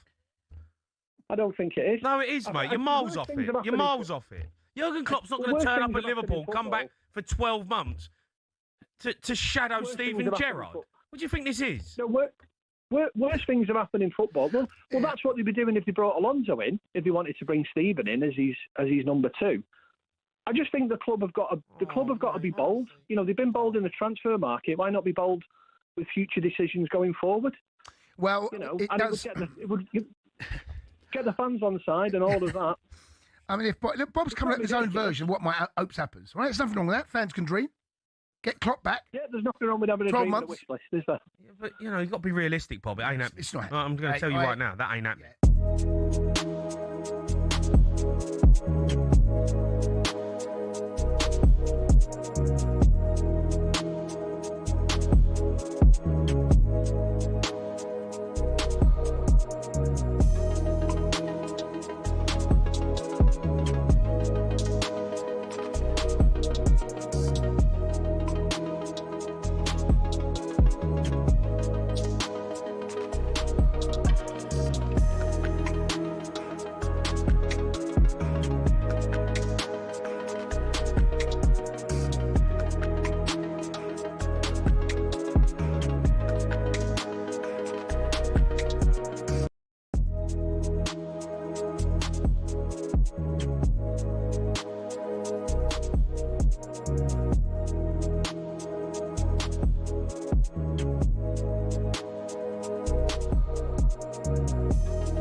So, this evening on talkSPORT, we bring you Nottingham Forest versus Porto. 1-1 from the first leg. Jim Proudfoot, your commentator, Leanne Sanderson alongside him. Natalie Sawyer, your host from the City Ground.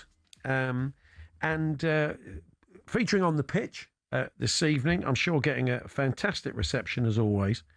Our next guest will finally be picking up his Champions League, his European Cup medal, as it was then 46 years later than expected. It is the club's former striker, Tony Woodcock. Hi, Tony. Hello, Tony. Hi. Oslo. Yeah, good stuff. Well, I bet you're really looking forward to this. It's been a long time coming, hasn't it? It's been a long, long time coming. Right, that used to tell us, if there's something worth fighting for, then you show determination to keep at it. And I've had to do that. But it was for in the early.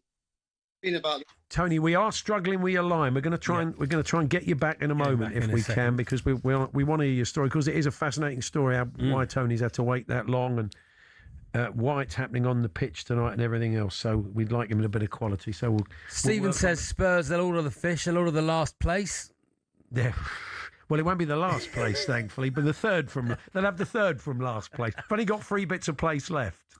And Mikey says, working in DIY retail in 1995, the managers had a team bonding event at a posh hotel in London. I found my third wife, although I was still married at the time. That's Mikey. Was on did a bit too much team bonding. There's the heartland. There we are. We found him. Thank you very much. There's always one of those in every cool topic we put up. If you're looking for the demographic, look no further than any cool topic you might put out there at any one day here on talkSPORT. How are we doing? Get on with Tony. Okay. Tony, here we go. An Achilles story. Played five-a-side football a few years ago. Yeah. Despite my wife telling me not to, as we were driving to a caravan holiday the following week. Yeah. Went down with an audible snap of the Achilles. People say you hear. Yeah, you think you've been kicked. That's what everybody says. You think if somebody has kind of jumped 2-footed onto your heel. But anyway, Mike from Beverley in East Yorkshire. We're ready. We're ready to speak to Tony. Let's just get Tony in. Hi, Tony. Hi, can you hear me okay? Oh, we good can. Stuff, Tony. We've gone back to that 1980s technology, the telephone. We know where we are now. So look, exactly. I won't see anyone, but everything's loud and clear. It's probably worth explaining why you've had to wait this long. It involved the late great Brian Clough and the fact he was a bit put out, wasn't he, that you moved to Cologne? Yes, in a nutshell, I waited till my contract was negotiated with Nottingham Forest.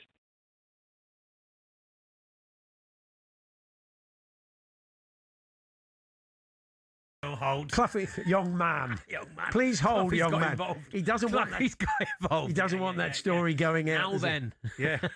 He doesn't want that story going out. We might try and get Tony back if we can. If not, I will explain all. So when you do see him on the coverage, or you hear Natalie and the gang talking about it tonight, you'll get chapter and verse. But let's see if we can get. There's quite a few of these sort of reviews of people who should get their medals a bit further down the line, aren't they? No. I think where he is a bad reception. Right, that is a shame.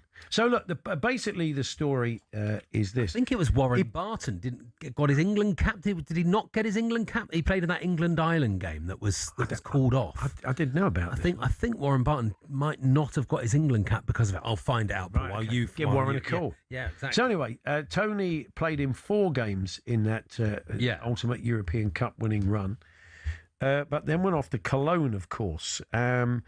Never got the chance to get his medal. Brian Clough and Peter Taylor, not massively. They tried to keep him there because he was such a good player. But he did go off to Germany, had obviously a great career, and has never received his medal. So it seems, I think he kind of made it known to a few people that had been the case, Tony. And the chair of the FA, Debbie Hewitt, thought there was a case worth taking up. Yeah. Spoke to UEFA. And they agreed to create a kind of replica. Well, I think if you've played 4 games, I think and he scored goals in that run as well. Yeah. So how did they create the replica, Paul? They created the replica. It was a Swiss company that did it. Apparently, they took Martin O'Neill's. Well, they didn't take it. Obviously, they didn't break in his house. Ask Martin. Martin kindly lent his medal so they could create the mould to create the replica. Which is look, it's good they've done this, isn't it? Yeah, really It's a lovely fantastic, touch by really everybody good. involved. And our own Johnny Owen, who often pops up here on talkSPORT these days, most recently with Sean Dyche. He's obviously well connected at Forest, having made that brilliant film, I Believe in Miracles. And he had a word with Evangelos Marinakis and said, be a lovely thing to do at our place. To put this right, yeah. And he said yes, so it's happening tonight. They're on the pitch tonight. Yeah, and it is a great story, and it's great that his efforts have been recognised. Yeah, really It's just good. a shame we couldn't chat to him. Well, but anyway, if he's still listening, another time maybe. Tony, have a great night. Hope it goes well. We were going to talk a bit of Arsenal, but we'll get an opportunity to do that a little bit later on because I didn't. You watched the start of the game. At what point did you turn over? I wonder what the mass turnover was. I bet there was a mass neutrals who thought, blimey, this game. I would imagine as soon as it went to 2-1. Yeah, when it went to 2, the mayhem, or maybe it kept flashing up, and I was like, "That looks a better game because this is a load of old dross." Yeah. You know, if it had gone back, if Arsenal had scored, maybe, or Sporting had scored, I'd have gone back to it. Yeah, you would have gone back. I might have gone over if Sporting had scored. But Warren Burton, Warren Burton, he earned 3 full caps for England. Yeah. He made his debut in February '95 against the Republic of Ireland. With a game that was called off. So I don't know if he got a cap for that or not. I need to know, Warren, are you there? Okay. Well, what about all the boys who played that night? Did they get their cap? They I must don't do. know. I mean, they played in the game, didn't they? They played in the game. Wasn't there somebody famously on the bench that night who never got on? It's the only time they was that him? Maybe I thought it was Warren Barton. Maybe it's not Warren Barton. Maybe I've got the story wrong. Charlie Baker's misremembered stories. It's a fantastic evening. Well, I think it was Jeff Hurst. Sketchy, ill-informed takes on the world of professional football. With Hey, Charlie. listen. It's a podcast. I've had 6 years out of it at talkSPORT, Paul. Oh, dear. I'm all for it, Charlie. I like it. I like it. It's if fine. Warren's listening, is he in America these days? See, I'm ill-informed. I'm just making it up. Anyway, we're going to talk a bit of rugby league next, but as Super League returns, Toulouse's very own Rob Butler. Mike Pickering joins us as well for a chat. Manchester music legend and City fan. Later on, we'll have a birthday spread. Charlie got a rare win last week. Wasn't it? Stopped my 10 in a row. I thrashed you, Paul, last week. You did thrash me last week. Quite an easy game last week. Hopefully you'll play along. We will talk a bit of Arsenal last night and get a take on that performance and where it leaves us heading into the weekend. Tim Vickery tells us about the latest Brazilian wonder kid. That's all to come.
Am I right in thinking, Simon, Andoni Iraola, in the past, he's someone who's caught your eye?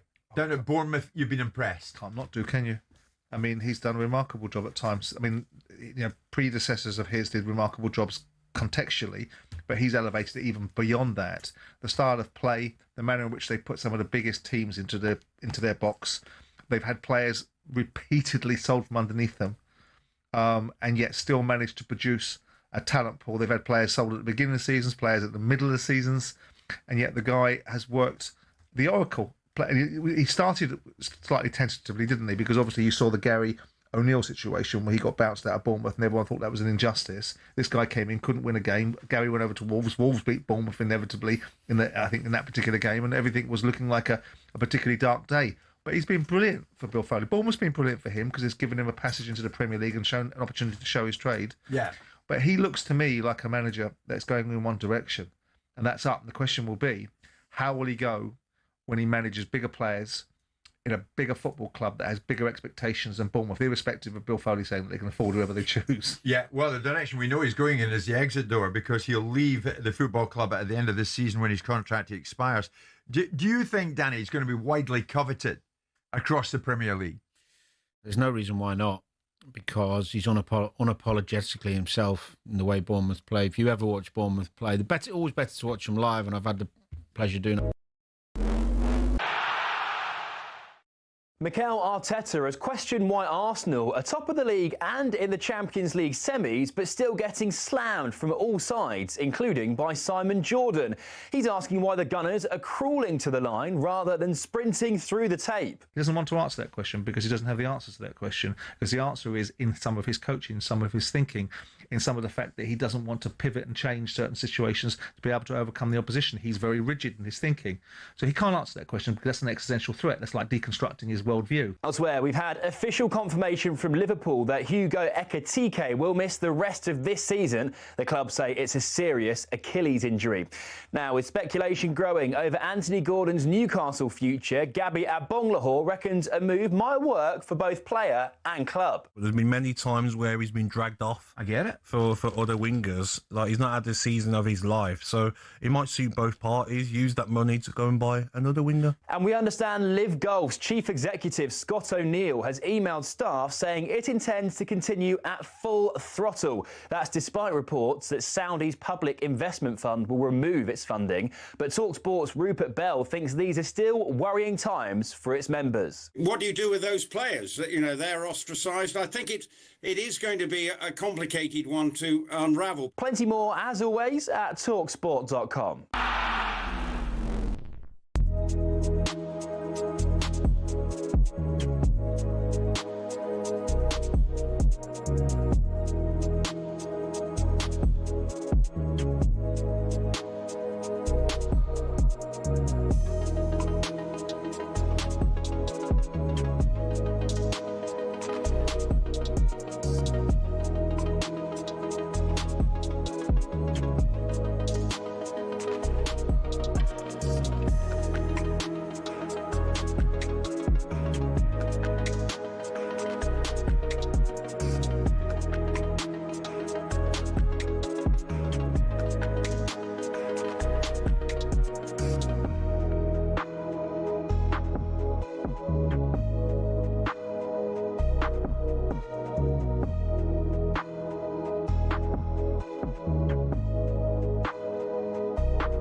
Hawksbee and Charlie Baker here on talkSPORT. Toby Gillies has rejoined us. Got some incredibly sad news from the world of football. Toby. Yeah, this is some, as you say, some really sad news, unfortunately, that we bring you from Austria, where Austrian police have confirmed that the former Arsenal goalkeeper won the Premier League with them. Alexander Manninger has been killed in an accident where his car was hit by a train. He was 48 years old. He played for Arsenal between 1997 and 2002, also ended his career with a brief spell at Liverpool. So confirmation from Austrian police that the former Arsenal goalkeeper Alex Manninger has been killed at the age of 48 in an incident at a level crossing in Austria. Toby, thank you. Yeah, that's horrible, shocking news. Yeah. And I think we remember him sort of working alongside David Seaman in that sort of era and getting game time along the way. And he went off to play a little spell at Juventus as well, didn't he? So, yeah, that is very sad, incredibly sad news. And we will bring you some reaction to that story a little bit later on. It is Hawksbee and Baker with you through until 4 this afternoon. Mike Pickering has a new book, a Manchester music legend. His book, Manchester Must Dance. We'll be discussing that with him. But before that, we turn to the world of Rugby League, Super League. And Toulouse Olympics' very own Rob Butler joins us for a chat. Good afternoon, Rob. Hello, Rob. You all right, guys? Yeah, good, thank you. Good. Now, I'm always impressed to hear a southern voice in the world of Rugby League. There's not a million of you out there. So what was you're from Kent originally, so what was your route into the sport? I originally, obviously, like you said, not many southern lads. I was playing rugby union, but there just happened to be a rugby league team that was sort of both in the Medway area where I grew up, and the coach done both sports, and they just said, "Look, come along. It's we need more players. There's not many people doing it." get the team together, and that's sort of where it all started. And yeah, obviously I was a bigger lad growing up and playing rugby. Like the union and the league went, one was summer, one was winter, so it gave me the opportunity to play more time doing that over football, which may shock a lot of people. Most people obviously choose football, but no, that's how it all started for me. And then went through the system and done a little bit of representative when I was younger. For they had like a little origin down in London. It's north and south of the river, and then went through to London Academy eventually, London Bronco Academy, come through there, and that was where it all started. Fantastic. And when you're in the north, the hotbed of rugby league, are you called Cockney or what sort of nicknames do they give you? What are they throwing at you? That's the main one, and I hear a lot of shocking attempts at the accent. Everyone just assumes I'm from London. Yeah, they all start using Cockney rhyme slang, and I'm like, I don't actually know what you're saying. You probably know just as much as me, yeah. But no, there's a lot of bad accents thrown my way, but it's all part and parcel. There's enough banter going around there that's the least I can take. Yeah, imagine. Yeah. So, how are you finding life at Toulouse? You're at Broncos, weren't you? But you've been there. How long have you been at Toulouse? What, a couple of years now? I'm into my second year. I'm almost 18 months into living in France now. So no, I really enjoy it. Really enjoy it. The weather's lovely. Like, I'm sitting out front of the house now. The sun's just gone away a little bit, but it's been mid-20s already so far this year. So can't complain at that. What a life! Yeah, no, it's really nice. Really nice. I really can't complain. The place is great. The hardest bit's just speaking the language. I'm picking it up. Yeah. Are you having lessons, or are you just trying to sort of do it gradually yourself? No, we get lessons, but yeah, don't mean I'm taking any of it in. I try my hardest, but it's bit in one ear and out the other. I suppose you've got there'll be the sort of stuff that you have to do on the pitch. You know that much French, I guess, do you? Yeah, like a lot of our plays. Joe, what? A lot of our plays are numbers. Yeah. And I didn't realise probably for about 4 or 5 months of living in France that they were numbers. They were just words to me. They were just sounds if someone said that sound, I knew I was doing something. But it took me a little while. And one day it just sort of clicked. I was like, these are numbers. And yeah, so I'm making myself sound like an idiot here. But no, you don't. That actually, that you sound like a really enthusiastic puppy who they're training. Yeah, that's what it was. Yeah. That's what it was. I was just going off good vibes and that, and hoping I knew what was happening. Fantastic. I watched a bit of the game against Catalans, the all-French affair, the other day. It was a good match. I mean, they edged you out in the end, but it was an exciting game, wasn't it? Yeah. Obviously, having a French derby here is massive for us. Hasn't happened for a little while. We do our pre-season friendly against them, but it's a friendly, isn't it? It's not the same. So to have a fixture that actually carries some weight behind it, obviously, it's a massive thing for everyone in France, and the crowd was great, to be fair, and obviously not coming away with the result was a bit gutting, but the event as a whole and what it brought to rugby league in France, well, south of France, was I think it was really beneficial, and hopefully we can stay on for longer and keep doing these every year. Although we have a couple of fixtures left this year, so with them. How have you found it so far, returning to Super League as a team? I mean, you're 10th at the moment. There's quite a few teams on 4 points, and you've had a couple of good victories along the way. Yeah, well, we started, obviously, you're going into the unknown a bit. You can prepare as much as you want. You can do as many friendlies as you need to. But day one, first game, there's nothing quite like it. It is like going into the unknown for us. And we come out on top, and then the following week beat Castleford. And obviously from there, it has downhill. There's no way of putting it any other way. Yeah. So it's gone downhill. But do you know what? It's a learning curve. And every week we are learning something different. And I know we want to remain optimistic, obviously. Like, so realistically, the season's got so much left of it. Yeah, it's not done for. There's nothing down the drain, and we're building for something bigger. And hopefully, we stay in Super League next year. And all the lessons we're learning this year, they're gonna benefit us not only this season but for seasons to come. So, yeah. And home to Hull KR tomorrow evening at 6:00. And a bit of a problem has been sort of slow starts for Toulouse, and so you've got to get at them, really, get the crowd on side and make a good start. Yeah, well, 100%. You must have been in our room when we was reviewing it. We're fully self-aware of the fact that there's been slow starts. It's not quite what we wanted. So yeah, no, hopefully address that and all we can do is go out there and try and address that and see what happens. And if that doesn't happen, it's not about thinking it's over, it's done. We're gonna fight from minute 1 to 80 every week, and hopefully tomorrow we can we put into practice what we've been doing throughout the week, like not just this week, all the weeks leading up to it, because it isn't just a new thing of having a slow start. So hopefully things can really come together and we can put our best foot forward and put on a show tomorrow night. Nice one. Good to talk to you, Rob. All the best. Thanks very much for joining us. Cheers, guys. See you later.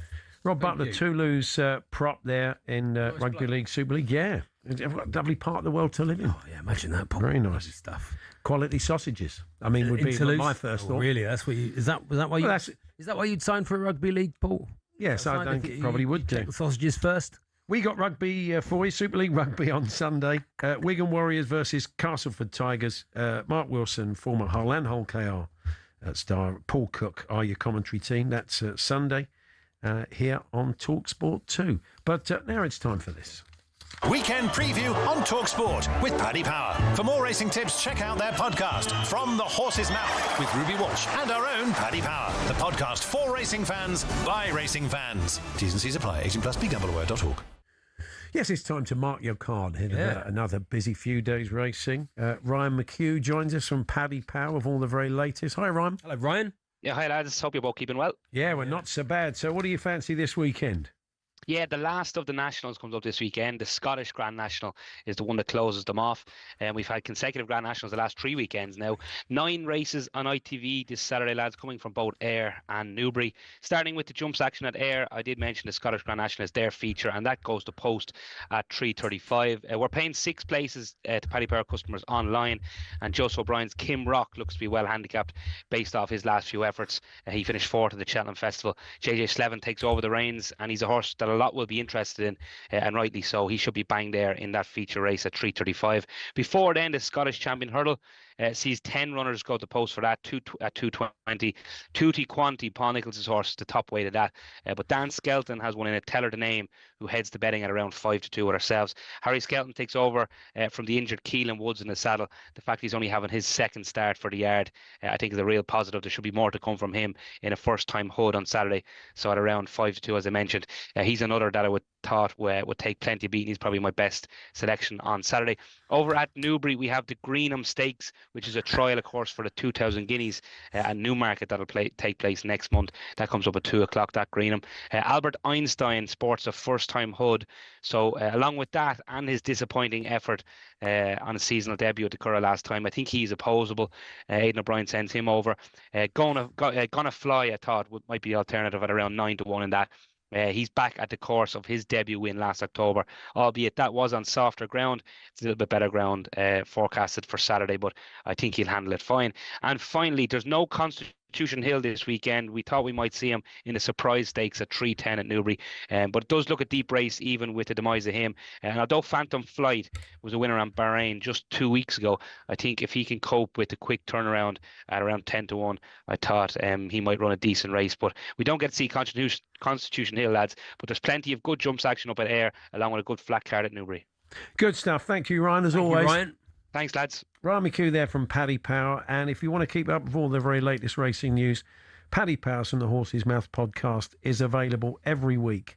And you can download the latest episode from your usual podcast provider now, 18 plus, BeGambleAware.org. Weekend preview on talkSPORT with Paddy Power. For more racing tips, check out their podcast, From the Horse's Mouth, with Ruby Walsh and our own Paddy Power. The podcast for racing fans, by racing fans. T's and C's apply. 18 plus, BeGambleAware.org.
The debate goes on. The hair pulling debate goes on because Manchester United, we now learn, plan to appeal against the red card given to Lisandro Martinez for pulling the hair of Leeds United striker Dominic Calvert-Lewin. Here's the thing, for the dismissal to be overturned, United have got to successfully argue to the FA that Paul Tierney made an error in sending Martinez off. Going to get Danny's take on this because this isn't going to finish yet, not anytime soon. Michael Carrick said this about the sending off and the incident. Shocking decision to send Leach off. It's 2 games in a row we've had decisions like that go against us, but that one I have to say was one of the worst I've seen. So you can elbow Lenny Oro for the first goal in the side of the head, leaning on obviously, and then you can throw your arm in Leach's face, and then as he's off balance because of that, and he half grapple and he kind of half touches the back of his ear, which then pulls the bobble out, which then leads to look like I don't even know what it looks like. It's not a pull, it's not a tug, it's not aggressive. He touches it and he gets sent off, and worst of all, he was actually sent to overturn it, clear and obvious error. It's shocking. Shocking according to him. Not so Martin Samuel in the Times. Now we know where we stand. Players, coaches, supporters, everybody. Hair pulling may be a playground tactic, but it is a red card offence and a 3-match ban. Got that? Good. Now we can move on. Do you move on from it, Danny? Carrick's spot He's on. right, isn't he? Is he heck? He's jumped up for an header. He's not even looking at the ball, and his hand scrapes down the back of his back and catches.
Good afternoon, it's Paul Hawksbee and Charlie Baker here on talkSPORT. If you're just joining us, the news broke around 15 minutes ago that Alex Manninger, the former Arsenal and Austria keeper, has tragically died in a car accident today. And joining us now to pay tribute is a former teammate of his at Arsenal and fellow goalkeeper, Graham Stack. Good afternoon, Graham. Hello, Graham. Afternoon. Yeah, it's a complete shock, I'm sure, to everybody. You knew him, you worked with him as somebody at Arsenal. So, I mean, I heard, I was reading a little piece actually before you came on. You talking about him when he went to Liverpool for a short time, saying what a great pro he was and how much you learnt from him and how inspiring he was to you. Yeah, most definitely. When I came through the door as an apprentice, as a scholar at the age of 16 into full-time football, I was very fortunate to be surrounded by some really experienced players, most notably the goalkeepers, the likes of John Lukic, David Seaman. Bob Wilson was obviously our coach, and Alex Manninger was a goalie who we signed, full of potential, probably alongside with me and Stu Taylor. And I'm sure, all the goalies would vouch for this, and players that's ever been in this company, never played with him or trained with him. I mean, his appetite to training and learning and improving just blew me away. And it's something that stuck with me throughout my whole career. Technically, he was very different to what I had seen before in terms of probably how he had been taught as a young lad, but so explosive, so quick around the goal, lightning quick reflexes, very brave, but physically, I mean, he was like a gladiator. He was fit, he was strong, he was a real powerful man. And then, do you know what? He had such a lovely sense of humour. He was just a really, really lovely guy to be around. I was with Alex for about 3 years. So, yeah, learned lots off him. Absolutely pleasure to be in his company. But obviously with the news of breaking, yeah, tragic news, only 48 years of age.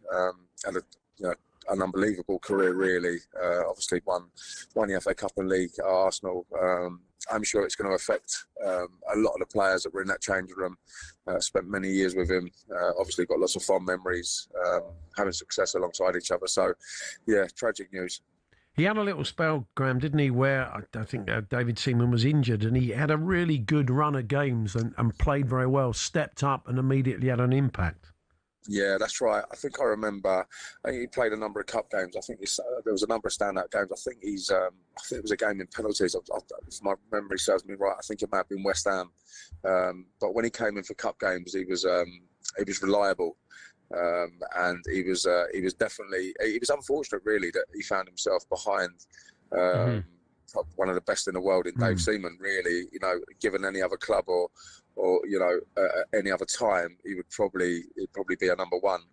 But there's no doubt that he will have learned so much from Dave, and obviously under the guidance of Bob as well. Sort of nurtured him really as a young goalkeeper, and helped him make them improvements, which ultimately led to him having a really successful career.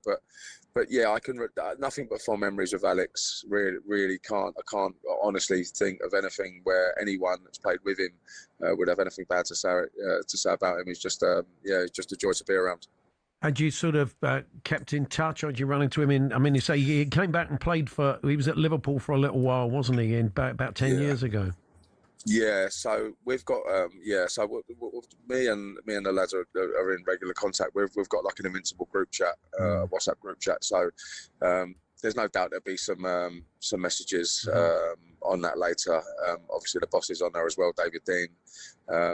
But yeah, as I said, I mean, I'm 44 now, he's 48, so he would have been in and around the likes of Dennis Bergkamp, Patrick Vieira, probably similar, younger than them obviously, but in that team for a long time. But I'm sure there'll be a lot coming out about him and his personality and just what a great fellow he was.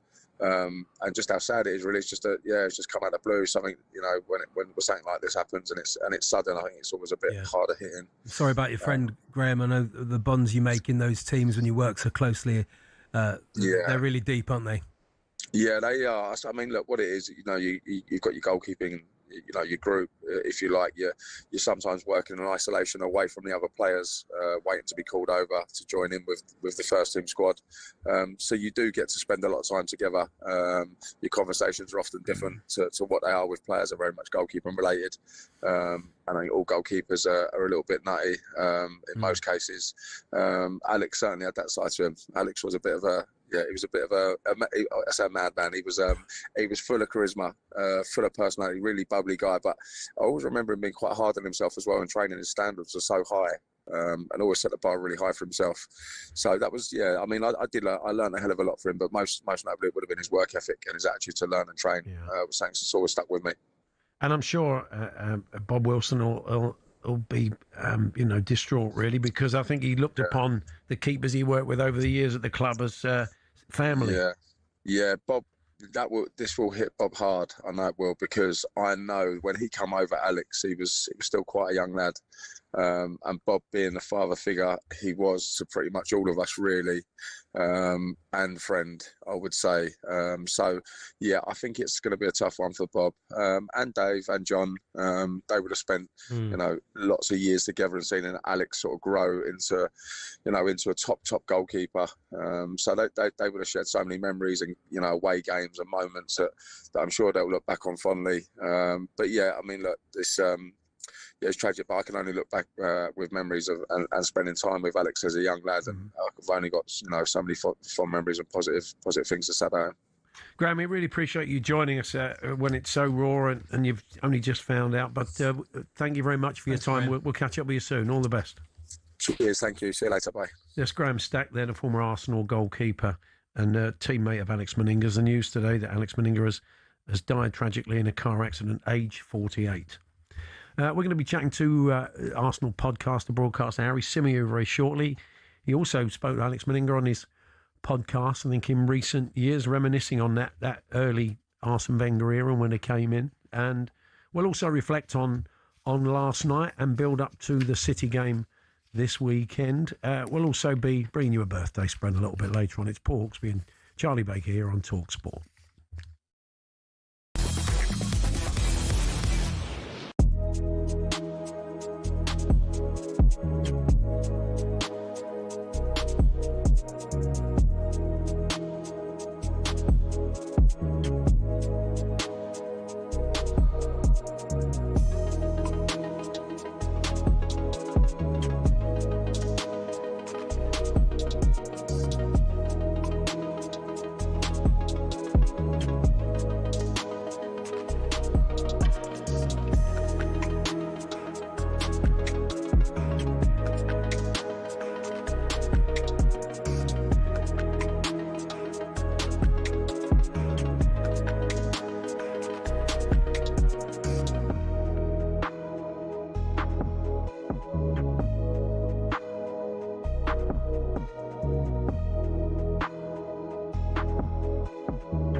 What did bringing Mo Salah back in the fold do for Arne Slot? Nothing. Yeah.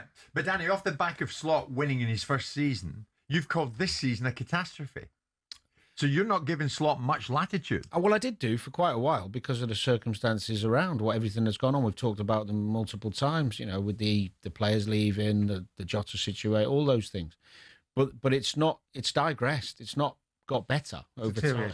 Deteriorated. To go to Simon's point, then why not trust Slot totally and wholly going forward? Because I think the majority of Liverpool fans feel that the level of performance and the amount of times where they're losing games, 17 losses is a ridiculous amount for Liverpool Football Club. And the level of performance has dropped off so much that they think it's too risky to leave him in charge and it get even worse. Yeah. And because of this disappointment in the new signings that he was a part of, apparently, we think he is, would you then go again with another 250 or whatever they're going to spend with the same people in charge? The argument is, whoever you bring in, are they going to be dictated to a degree, by Richard Hughes, by Michael Edwards? I don't know because I'm not there to listen to the industry. My feeling is, and it always has been, is that Slot's say on some of these signings was minimal. It must be. I mean, I suppose the answer is always superseded by who you replace him with. Yeah. When I keep on listening to this nonsense, this immature nonsense about bringing Stephen Gerrard in. On what basis? You saw, with all respect to his mate.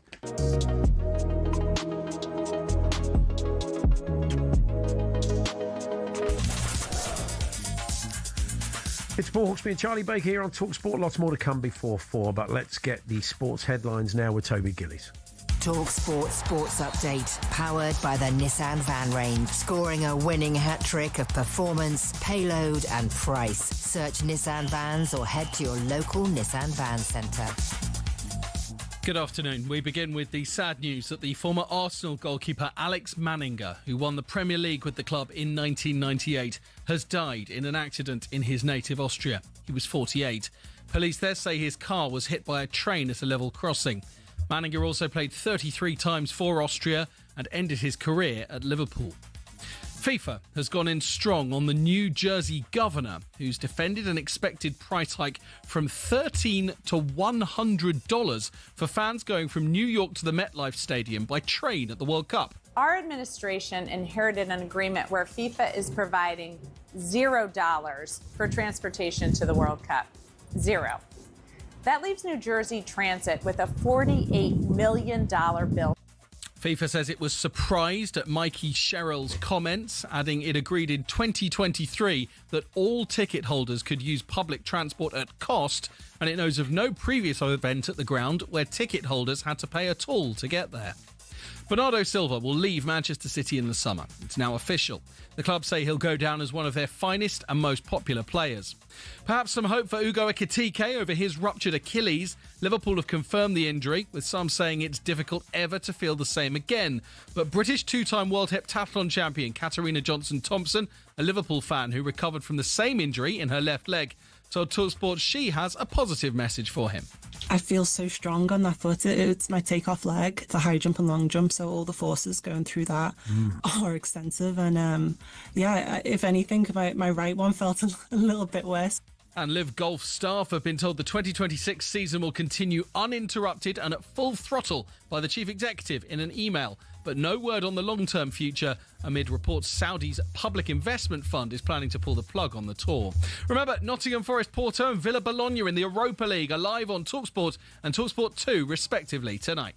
talkSPORT News. Europe has about 6 weeks of jet fuel left, according to energy agency bosses, and the COVID inquiry has found the vaccine programme may have saved nearly 500,000 lives. Sinead is back at past. talkSPORT weather with QuickFit. We now take American Express. More flexibility, same expert service. QuickFit. Drive away happy every time. Clearer for many later, but rain coming in from the west, especially in the north.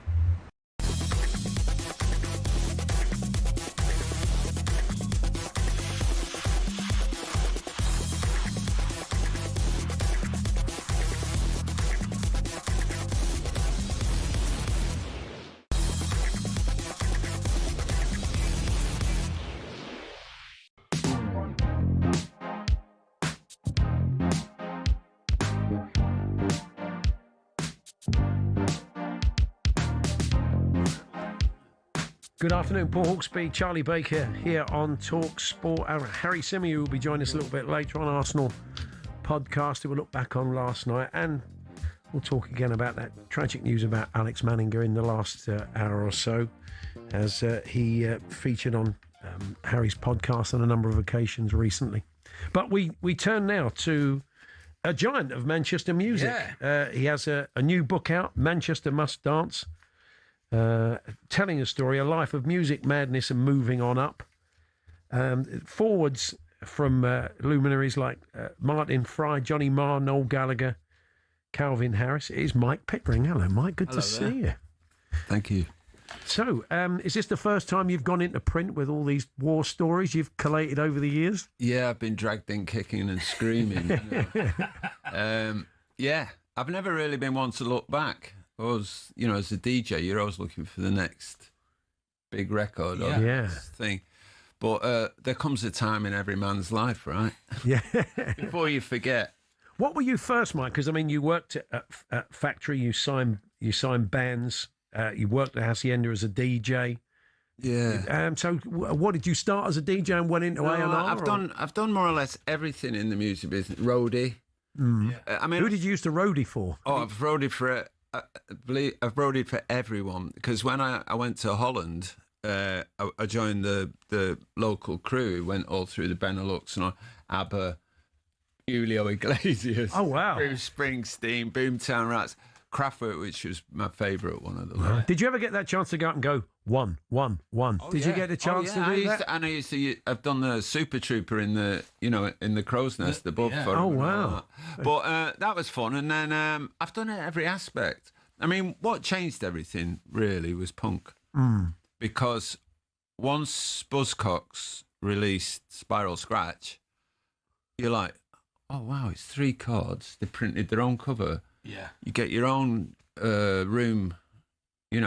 You do everything. It's DIY. Yeah, we can do it. Yeah. So that was the big light bulb moment. Yeah.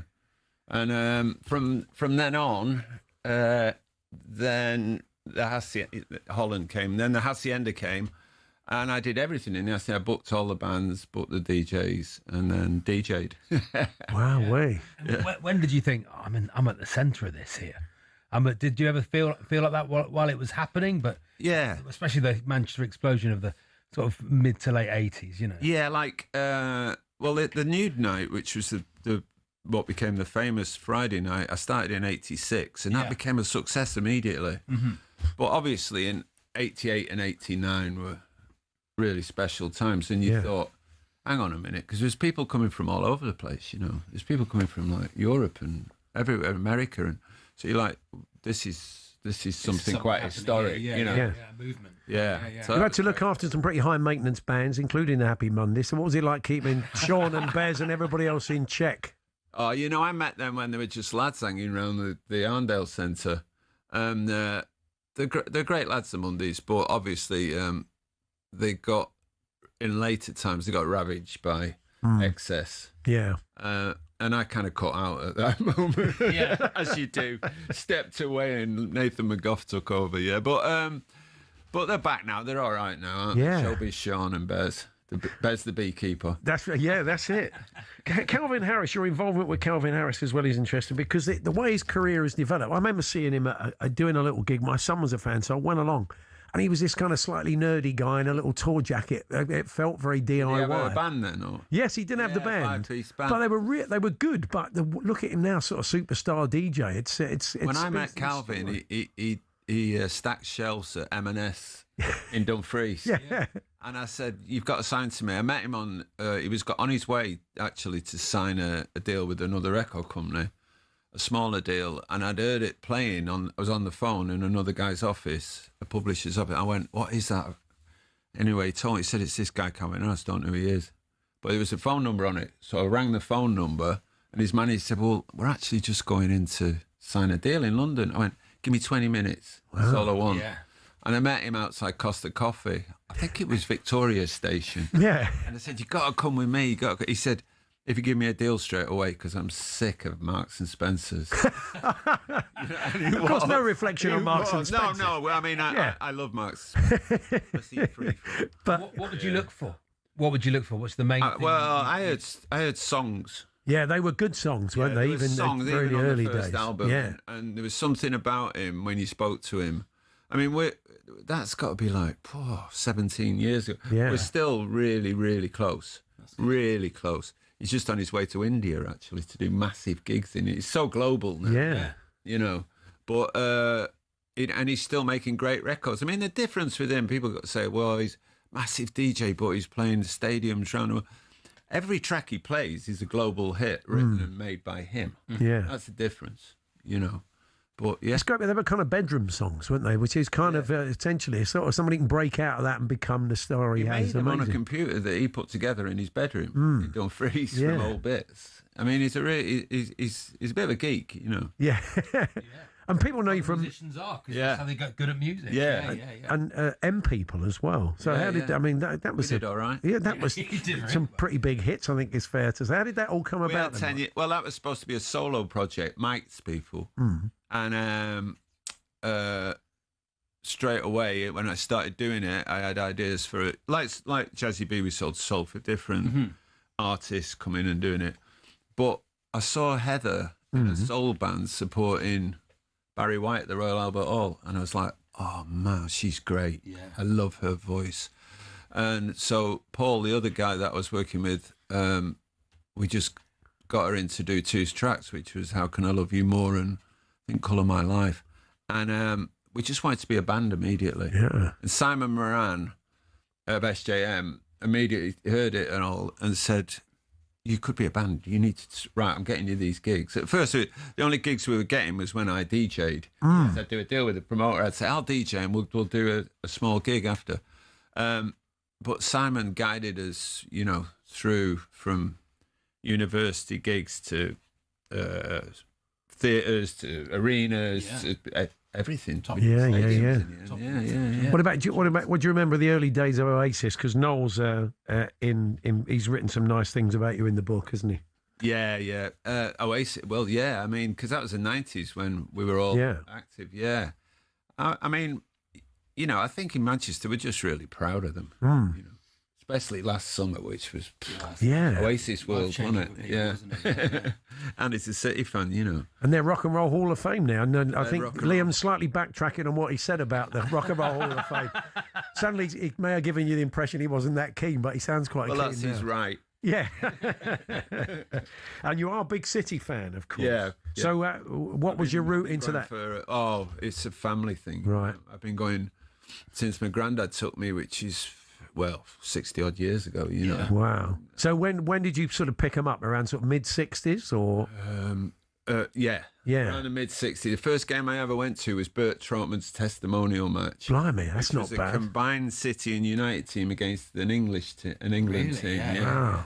And there was about, we never know how many people were there because Peter Swales, our notorious ex-owner, used to say, there's only 20,000 in, and it was probably 50, 60,000. You know what I mean? Taxman, you know. And that was a good year. You came in. You're a bit like me. I came into Tottenham when we kept winning things, and I thought, that's what life's going to be like all the time. And I soon learned it wasn't. Well, no, I came when I first came in. I remember stood with my dad on the scoreboard end, and there was 8,000 to see us play Swindon, and it was the lowest ever attendance at the Etihad. Main Road, yeah. Main Road. And then they sacked the manager, and then the next thing we had this guy, Joe Mercer's coming in, and then he got Malcolm Allison. Yeah. But then because you won the league, won the FA Cup. I was at Chelsea on a Sunday, and there's this nice lad next to me, and he started talking. After a bit, he went, "I'm Malcolm Allison's grandson." Wow. I went, wow, I love. Did he have the fedora on, the big coat and the cigar? He was a lovely guy, and I said, you don't appreciate how much we loved you. Yeah. But it was Liam Bell and that kind of great era that you enjoyed earlier. And my favourite player of all time, Mike Somerville. Yeah. Who's still involved with the club? He's the ambassador, he's the club ambassador, and he's a great laugh. It's been official. I think we all knew, and you knew, that Bernardo Silva was going. Now, aren't you? Yeah, I mean, he has been some player for you, hasn't he? Really, he's fantastic. I remember in 2017, I think it was, and we played Monaco in the Champions League over 2 legs, and they had a great team. I mean, Mbappe was centre forward then, and they had Benjamin Mendy and Bernardo, and I think it was 5-3 on aggregate in the end. It was a brilliant game. We went to Monaco and the Etihad, me, Nolan, Scully, and I remember both games we were like, I don't know who that little fella is there, but we've got to sign him. Yeah. And we signed him about a month after, when at the end of that season, he's just been wonderful. He's wonderful. He's one of them players. Paulie doesn't seem to get injured. He seems to be ever present, you know. And he's tough. Yeah. And he's one of them players that you want on your team because, you know, he's just brilliant. He's like a real fan of the club as well, you know. Yeah. We love him. We want a statue for him, and if anyone from City's listening, I think there's a problem because one of the criteria is that you got to be there 10 years, but we really think Bernardo should get one. You know, they've started putting them around the stadium. And how are you feeling about Sunday against Arsenal? You feel probably a bit more confident you would have done a few weeks back, maybe. Beauty against the beast. Cherky's great. He could be you kind of sense he's going to be if he sticks around. We've got a really young team and we're great to watch. And it's a joy to watch them. And a great window though, Gahey and Semenyo, fantastic. Yeah, I mean, Scousers must be kicking themselves. I don't understand it. I just don't understand it. Massive loss for them, not getting that over the line. I mean, I was there the other week when we hammered them, and he was one of the best players on the pitch. He must have finished Sunday. It was like a proper striker, wasn't it? Yeah. I love him. Yeah, he's great. I love him, and Cherky's great, and Semenyo. They've got a really, really fantastic young team. They've got like Kusanov, who we love. The centre half is brilliant. Yeah, he's really trained on, isn't he? He's so quick, and he had a tough old start. It took him a while to adapt. He only had I disagreed with like Richards and all them pundits on it. We were going mad. We went to that game. He played Chelsea. He'd signed about 3 days earlier. And he was thrown straight in, wasn't he? He made a mistake in the first 5 minutes. But he had a great game after that. Yeah. And, Mika Richards, who wasn't particularly good, he sat slagging him off. That's his job. That's his job. He should get another job. We have barely scratched the surface of the sort of stories that are in the book. Shout out to my Ginnell club, actually. That's our club that me and Nolan have quite a few other lads are on. Oh, nice one. We call it the Ginnell club because they've got a tunnel club, which is the highest, it's really posh. And a Ginnell, of course, is a back alley. Yeah. So we call it the Ginnell Club. Mike's book is called Manchester Must Dance, A Life of Music Madness and Moving On Up, and it is out now in hardback. Mike, good to see you. Thank you for popping in. Thanks for having me on. Yeah, it's been great. Mike Pickering there. So still to come this afternoon, we will bring you a birthday spread. Harry Symeou will join us, and we're going to be talking a bit of Arsenal, reflecting on last night. It's Paul Hawksbee and Charlie Baker here on talkSPORT with Tool Station. You can check out a wide range of garden power tools with brands such as Bosch and Ryobi. Next stop, Tool Station.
I'm enjoying Britain's Got Talent. Are you more into? You've not hit your golden buzzer yet, have you? No, I have. I hit it for Rafferty. Yeah, I hit it for Rafferty, 16-year-old boy who gelled music and magic together. It was really sick. And like the last one, I watched one last night. I thought it was recording. The choir at the end were very good. The kids from Wales. Yeah, very good. We did the whole 6-7 thing. Do you even understand what that is? You get some numpties on there as well. Oh, don't you do, but what about the guy with the Scotch egg? He wants sectioned. KSI, I've got before I let you go, you're talking about 16-year-old magician Max Dowman. What about your team? Have you got a little bit of panic on the Arsenal? Nah, zero panic. I know the boys are on it, and I'm going to see them today or tonight when they face Sporting Lisbon. It's going to be a great game. I'm excited to see them do their thing. Obviously with what the press do to Arsenal, and some, even with some fans, and definitely everyone who aren't Arsenal fans, they put a lot of pressure on the team, and they want the team to break, but they're stronger than that. And I know that this year is going to be different. So I'm excited to see them perform and, do what they need to do to hopefully get a trophy this year.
They have a sporting chance, a narrow but significant lead over their Portuguese opponents. Turned right at the death last week. A match of few chances where the result was far more important than the spectacle. And Gyökeres has it and fires it over the bar. Kenda takes his throw inside the penalty area. He's taking a touch off his shoulder. Bounces out for Shimos and he's put it wide. They've made it kind of easy defensively for Arsenal. And that'll do. It's 0-0 to the Arsenal. And they've got through 2 clean sheets when it's mattered. And they are through to a Champions League semi-final against Atletico Madrid. Yes, I'm sure the Arsenal fans who watched it unfold would have liked it to have been a bit more comfortable, but I'm kind of with Declan Rice on that. You know, the bottom line is they got through. That's the point in cup football, isn't it? Two legs. Yeah. Let's see what Harry Simeo, Arsenal fan podcaster, makes of it all. Hi, Harry. How you doing, guys? You okay? Yeah, good, thanks, Harry. What was it? What was the atmosphere like? Was it nervy? Because the Arsenal fans have been getting a bit of stick after what went on, and the players feeding off the nerves of the fans. I suppose at 0-0, the longer it went on, especially when they hit the post just before half-time, it would have been a bit of trepidation, understandably. Yeah, understandably. There's a lot at stake. It's a Champions League quarter-final. You feel like Arsenal might have dropped the ball in the Premier League, and so maybe for some people and in some ways, there's now more weight on what happens in the Champions League. I don't know. It depends how you choose to look at it. But there was a few nerves inside the stadium, but it wasn't anywhere near as bad as it's being made out to be by some. There were a couple of moments, the pass from David Raya in the first half that put Arsenal under pressure. There was a couple of moments where Arsenal tried to play from the back and got it wrong in the second half as well. And there was a little bit of angst at those points. But generally, I thought the atmosphere was fine. You know, I thought it was okay. I think, you know, you get to this stage of the season, there's so much at stake, there's so much up for grabs. Nerves are normal, is how you handle them. So far on the pitch, Arsenal haven't handled them particularly well, but I wouldn't say that they looked a nervous wreck last night. I think they looked like a team that were trying to play on the front foot, that were trying to bring the fire, as Mikel Arteta put it. They just didn't have the quality at the top end of the pitch to do it, but at the same time managed to keep and reduce Sporting to very little at the other end, which meant they'd done enough. Madueke went off injured. What's the word, Ed, of Sunday with him? Do you know? Not sure. Mikel Arteta wouldn't really be drawn on it after the game, but I suppose at that stage, you probably don't know much as a coach. You know, he's probably got to wait for any potential swelling to go down and for it to be looked at.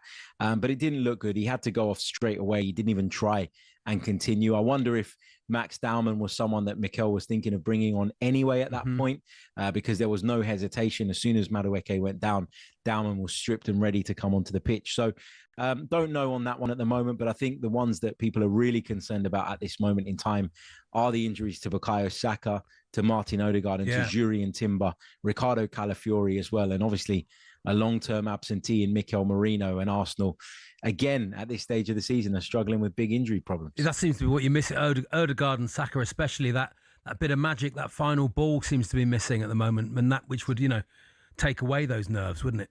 Yeah, for sure. You know, I think there's been a lot of talk about Arsenal struggling to retain possession in recent games, that they've not been able to play through presses, which means doing things in tight spaces and doing them with a real technical security. And obviously that is two players that you're talking about there that make a big difference there. You also look at some of the goals that Arsenal have conceded of late, and they've come largely, I would argue, from the fullback areas, and there's no Timber, there's no Calafiori. Nketiah returned last night, which is a boost. But yeah, I think that's why Arsenal fans are so nervous about the injury news. It's not because we don't think we've got the volume of players that we need. It's because there's some really, really important ones that we're having to do without at the moment. And with the performance levels dropping, that breeds, doesn't it, anxiety at a time like this. So how are you feeling about Atleti then? Because your most recent game, you saw them off quite comfortably. I think they're in a slightly better place. Second leg at your place, isn't it? So, I mean, I'd say it's advantage Arsenal. Are you feeling pretty confident about it? Yeah, feeling good about it. You mentioned the game in the league phase, but we swatted PSG aside in the league phase last season, and then they dumped us out at the semi-final stage. So I think you're right to point out that Atleti are probably in a different place now. A lot of time has passed, and obviously there's much more up for grabs and at stake. So I think it'll be tough. I think it'll be difficult. I thoroughly enjoyed their tie with Barcelona. I thought there was two fantastic games contested by two brilliant teams. So whichever way it landed in terms of who we were going to face, it was always going to be tough. But I think I slightly prefer Atleti to Barca, just because I think we understand them a little bit more in terms of, the two teams being on similar wavelengths in terms of how they go about things. Structure-wise, I think it'll be more of a tactical battle than a sort of shootout requiring major talent, which I think Barcelona would beat us in. And finally, Harry, that tragic news in the last hour or so about Alex Manninger. We spoke to Graham Stack, his teammate in those early years of Arsene Wenger, earlier on. He gave a lovely tribute, said what a great guy he was, and an inspiration to him, really, in the way he trained and the way he conducted himself. I understand you spoke to him on your podcast recently. Yeah, I had Alex Manninger on the podcast, I think 2 or 3 times over the course of the last couple of years. Such a nice man, and always willing to give up his time to help people out. And I'll forever be grateful for that. When I was growing up, the 97-98 season was the first season that I fell in love with the Arsenal. And it was the first season I was going down to Highbury, and he played a massive role in getting that double over the line with the run of games that he had to play. And to have the opportunity to speak to him later down the line was an absolute honor. But, I'm not going to sit here and pretend that I knew him inside out. But just having known him a little bit, I think he was a fantastic person. And it's a really, really sad loss and horrible news for the footballing world. And I think at a time where we sometimes overreact to performances and to results and to certain stories around our game, when something like this happens, it kind of puts it all into perspective, doesn't it? Good words, Alex. Absolutely. Alex, thanks very much. Harry, all the best. Thank you. Cheers, guys. There we are. There's Harry Symeou there, Arsenal fan and podcaster. And there is more Champions League chat. We should point out all the fallout from last night's games with Adrian Durham, Darren Bent, Alex Crook in the latest episode of the talkSPORT Daily podcast. That's available on all podcast platforms now. We will bring you a birthday spread in a few moments' time.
Wow. Well, just when Liverpool fans were in a state of depression somewhat after going out of the Champions League last night, the news has got even worse in the last 10 to 15 minutes, because it's our understanding here at talkSPORT, Hugo Ekitike faces 9 months out. He ruptured his Achilles tendon in the game last night against PSG at Anfield. He will now also miss the World Cup. So Ekitike is out. All of a sudden, there's a lot more emphasis going forward on Alexander Isak. And of course, bear in mind, Mo Salah is going at the end of the season as well. So it adds up to an awful lot of recalculation for the people running the club and for Arne Slot. Arne Slot coming in for it a bit as well. Simon and Danny alongside me this morning. Many messages coming in. We're going to take your calls, 03717 223344 from 10:30 onwards. But there is one message, and it's not all that complimentary to Arne.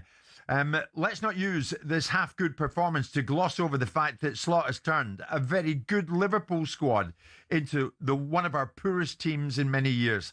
Slot's signings have been a disaster, and our whole season was thrown off course by the insane chasing to sign Isak, an injury-prone, overrated average striker. Mikel Arteta has questioned why Arsenal are top of the league and in the Champions League semis, but still getting slammed from all sides, including by Simon Jordan. He's asking why the Gunners are crawling to the line rather than sprinting through the tape. He doesn't want to answer that question because he doesn't have the answers to that question, because the answer is in some of his coaching, some of his thinking. in some of the fact that he doesn't want to pivot and change certain situations to be able to overcome the opposition. He's very rigid in his thinking. So he can't answer that question because that's an existential threat. That's like deconstructing his worldview. Elsewhere, we've had official confirmation from Liverpool that Hugo Ekitike will miss the rest of this season. The club say it's a serious Achilles injury. Now, with speculation growing over Anthony Gordon's Newcastle future, Gabby Agbonlahor reckons a move might work for both player and club. There's been many times where he's been dragged off. I get it. For other wingers. Like, he's not had the season of his life. So it might suit both parties. Use that money to go and buy another winger. And we understand Liv Golf's chief executive, Scott O'Neill, has emailed staff saying it intends to continue at full throttle. That's despite reports that Saudi's public investment fund will remove its funding. But talkSPORT's Rupert Bell thinks these are still worrying times for its members. What do you do with those players? They're ostracised. I think it is going to be a complicated one to unravel. Plenty more, as always, at talksport.com.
Well, it's time for the birthday spread once again. A simple game in which Andy Jacobs collects 10 birthdays, people who've celebrated their birthdays this week, as a little gagette attached to each one of their names, which informs the ones he chooses, let's be honest.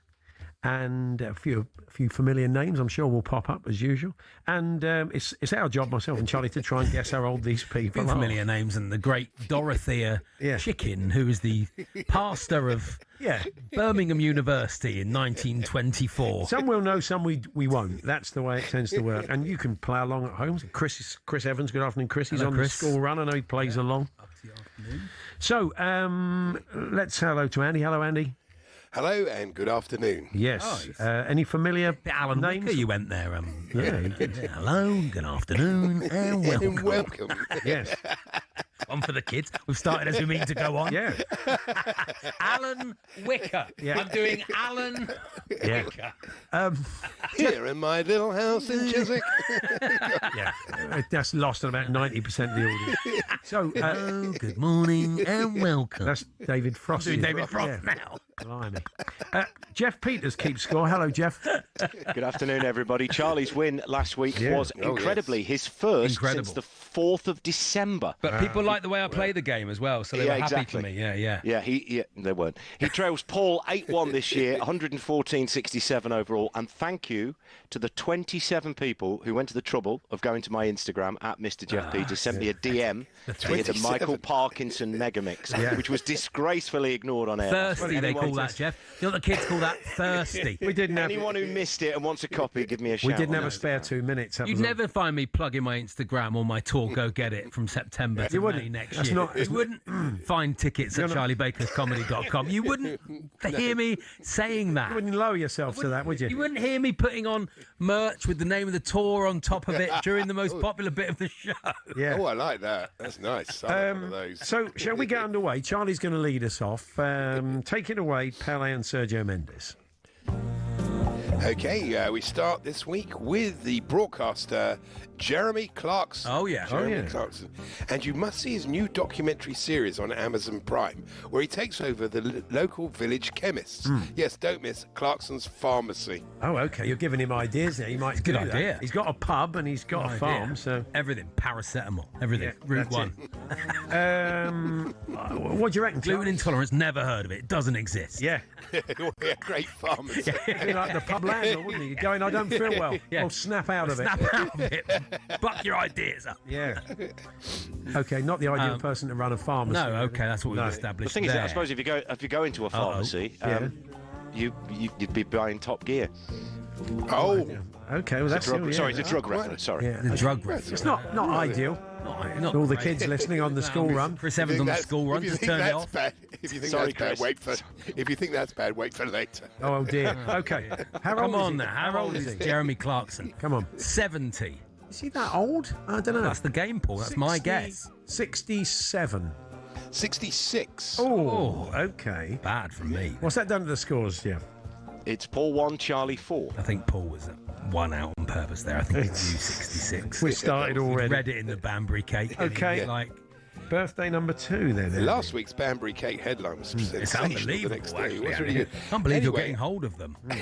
That's the other thing. I realised we interviewed Alex Crook the other day in Banbury. And we didn't even mention it. Do you remember he was standing in, he said, I'm in Banbury. We never said anything about Banbury cake.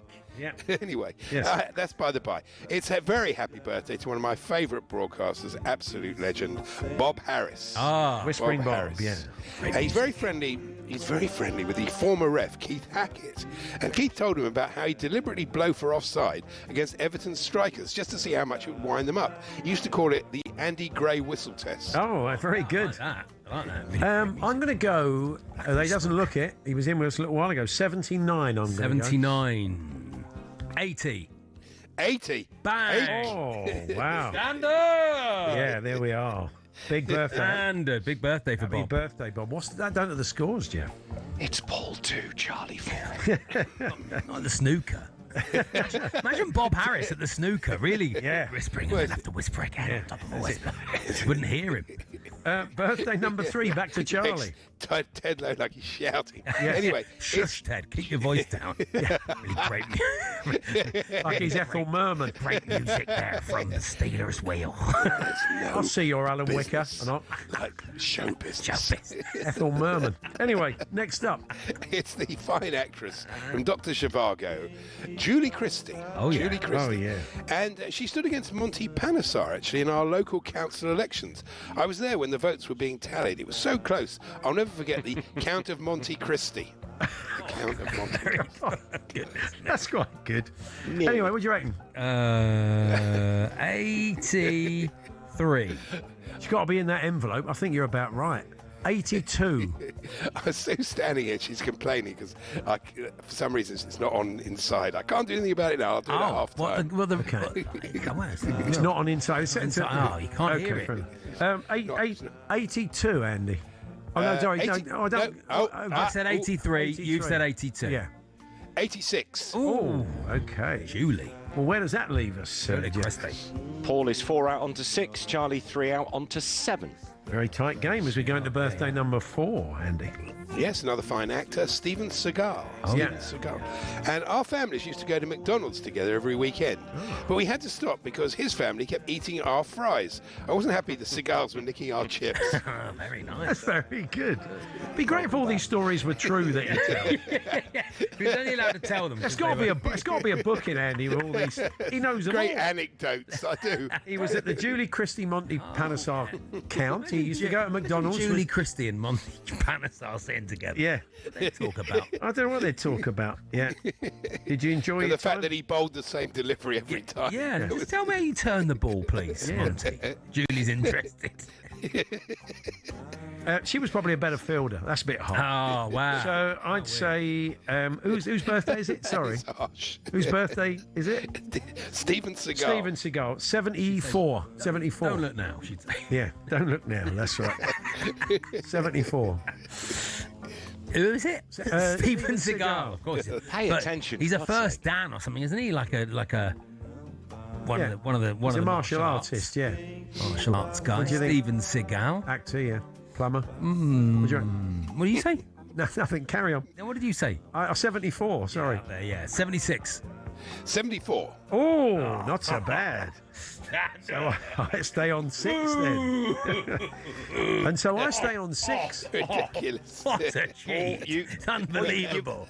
You've both had a direct hit. You both had one direct hit, so, it's fair's fair. So Paul stays on 6 and Charlie fair. 2 out onto 9. Fair's fair. You can say that about anything. Well, fair's fair.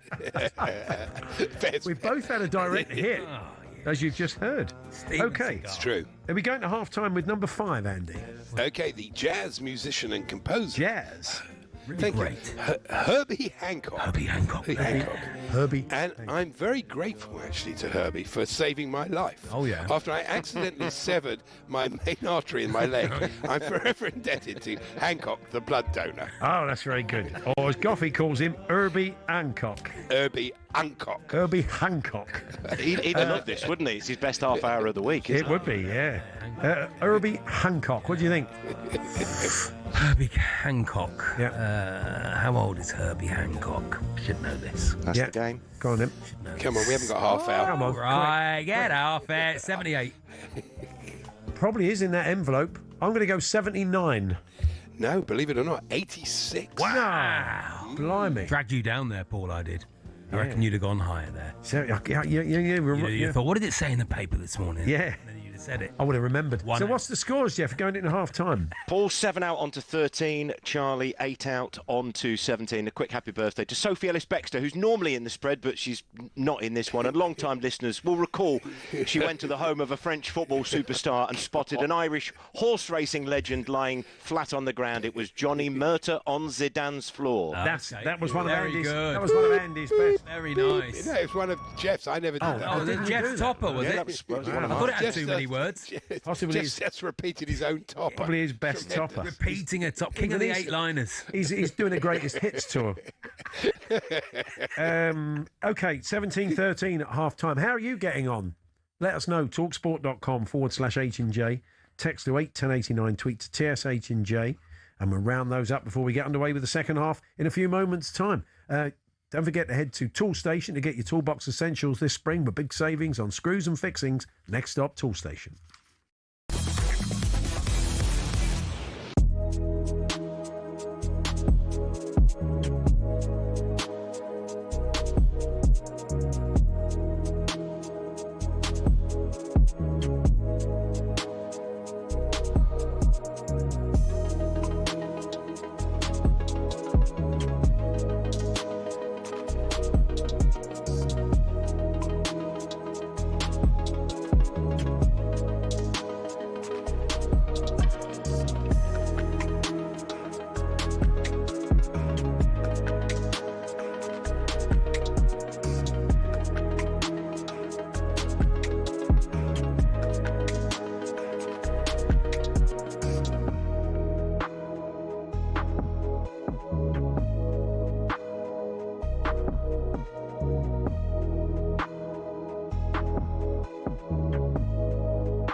Mate, honestly, what's happened, mate? What's happened? You lot are finding new ways to disgrace yourselves.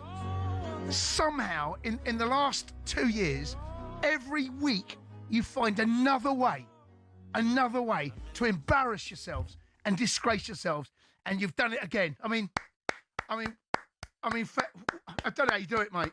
You lot, you are some team. Every week it's the same thing, yet it gets worse. It's worse and worse and worse and worse. I don't know what you want to say, mate. What do you want from me? What do you want from me? I want to see you lot try and pull yourself away from the championship. Now, what you do? You know what you're doing? You want to go there. Here's what I'm saying now. What do you mean? It's at the end of the night, right? You know, the end of the night when everyone's gone out and loads of beers. Terrible analogy. At the end of the night, you say to your mates, I'm not having a kebab on the way home. Right? That's what you say, right? I don't want a kebab. Right? I don't want to disgrace myself. Mate, you want kebab. You are that kebab team. Yeah. Every single week. It's the worst analogy ever. It's not. because Terrible no, it's not, because no one wants to wake up stinking a kebab, and you lot stink a kebab. Yeah. You stink a kebab. Fingers next morning. You know that smell? That's what you do. You got stinky fingers next morning. Yeah. stink kebab fingers. Honestly, mate, like, I just can't deal with you with this mask and this hat and this. Oh, you're killing me.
It's half time in the birthday spread with me leading 13-17 on Charlie Baker. There's not much in it though. And how's the talkSPORT listener faring? Yeah, John at Deb's Ironing Shop in Wakefield. Hello, John. Guessing birthdays is a waste of half an hour. A childish kids game. Eat it. I'm on 15. Thank you, John. Only an idiot was buy. Ronnie's been in touch. Only an idiot would buy his own pad and pen just to play this stupid kids game. I'm in the lay-by, £4.50 out of pocket, and have a score of 12. That's Ronnie. You're winning, Ronnie. Doing well. 12 best ever. Glenn the Happy Hammer. Liver sausage Larry. Not my finest half hour with the Hancocks. 21 out. On the Cowpack Chris in sunny Huddersfield. 12 for 5 on the birthday spread today from the tractor. Best halftime score ever with 8. Eat it, Stephen Guernsey. Wow, and we had one more. We had a few more, but this one. Ralph Ironing Work shirts in Stockport. You want to get those to Wakefield? Ralph, get them done. Very get cheap. them done for you. 10 had 2 direct hits. Then we could play together. Take your shirts, play together. That's it. Be each other's friend and the waste of half an hour kids game. That's a lovely idea. Okay, I lead us off for birthday number 6, Andy. Okay, it's the author and children's laureate from 2019 to 22, Cressida Cowell. Cressida Cowell. And she organised a children's book competition with the prizes presented at Buckingham Palace. Yeah. When I sent my entry in, Cressida rang me and said, "It's a yes from me, and you're coming to London." Coming to London. Nice, Cressida Cowell there. Cressida Cowell. Cressida Cowell, not Cressida Cow. From the cow. Sounds like family. a panto. What's the name of your cow? It's Cressida. We shall go. Hello, children. We shall go to Ethan market. Jones. Hello, children. Cressida Cowell's here. Yeah. Yeah, that's right. Yeah. He would make a great ugly sister. Oh, it'd be great. Nathan Jones, we think, would be brilliant in panto. All right.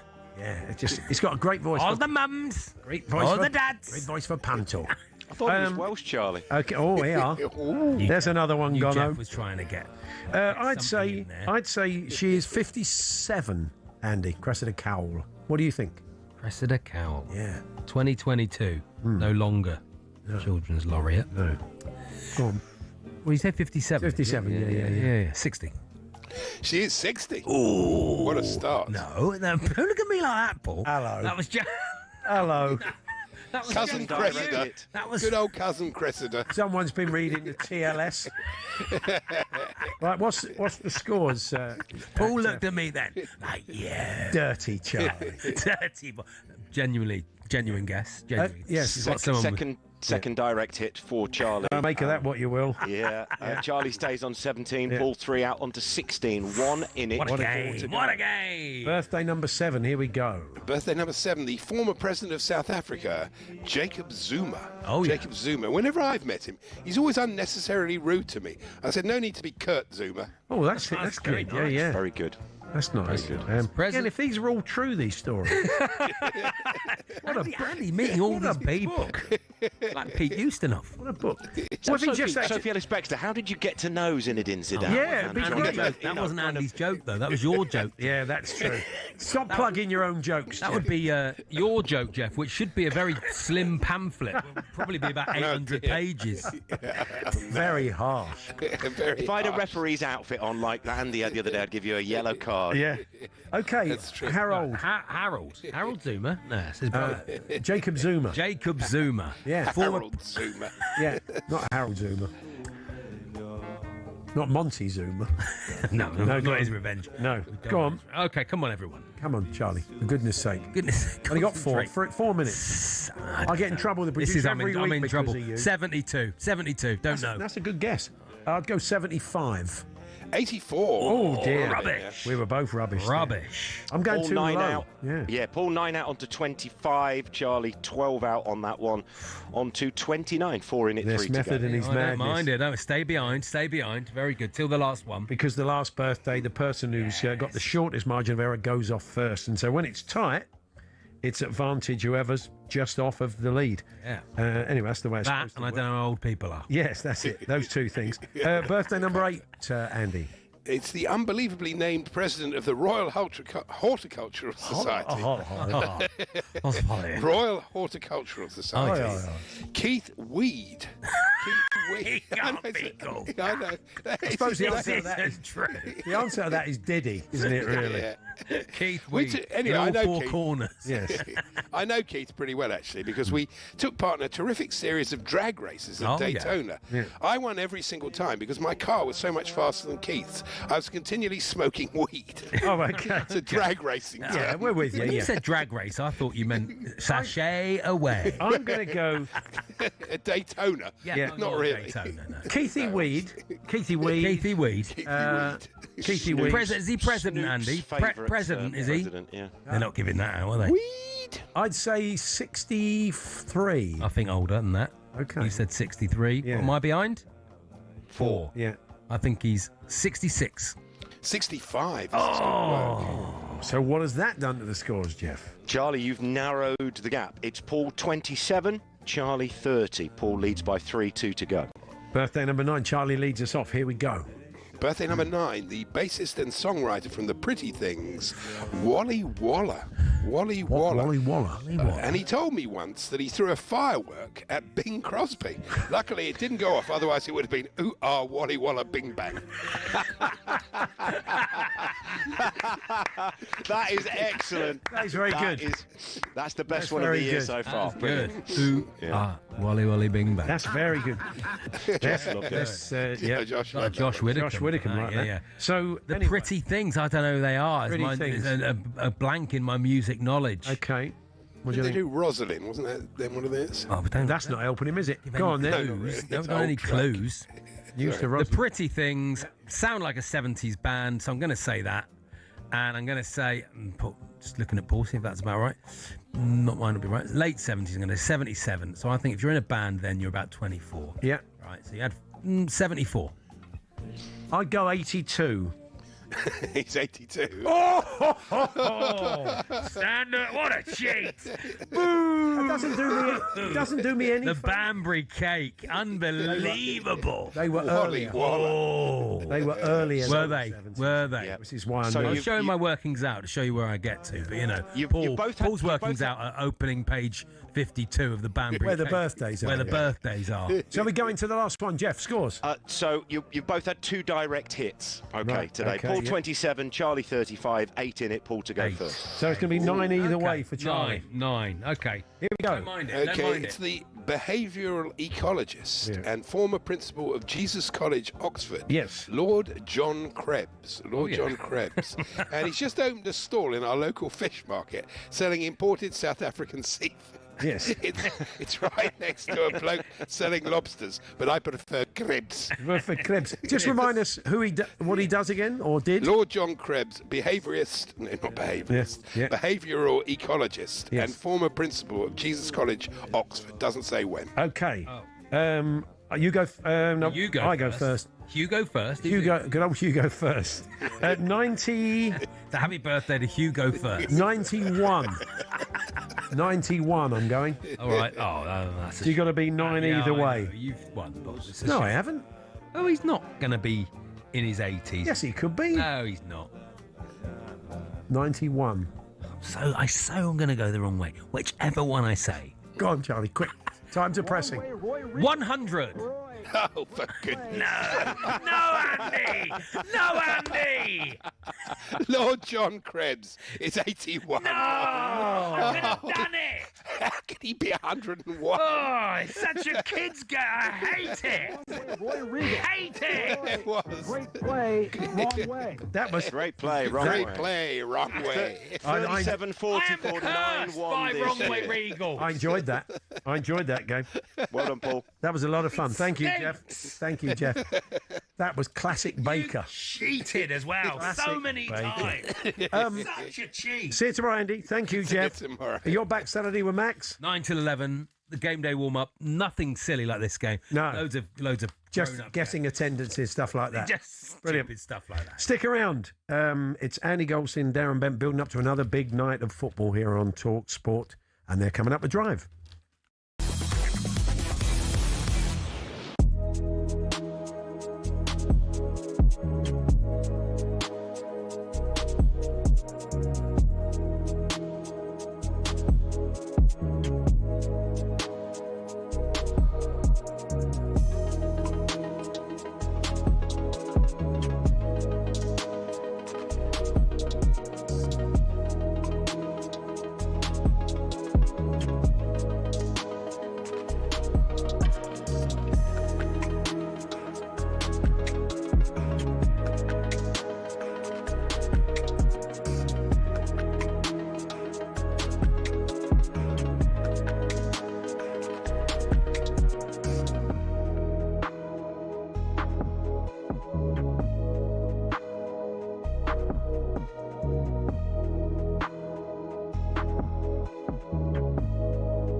Victor Gyökeres, a goal-scoring machine in Portugal. Where's he fitting in at Arsenal? Well, I will say that the characteristics of Gyökeres in Portugal was very difficult to the Portuguese defenders. You know, Portuguese defenders are more technical. They are not so physical, so strong. They are strong and physical, of course, but not like in England. And the way that Sporting play, he was unbelievable. It was unbelievable because he used too much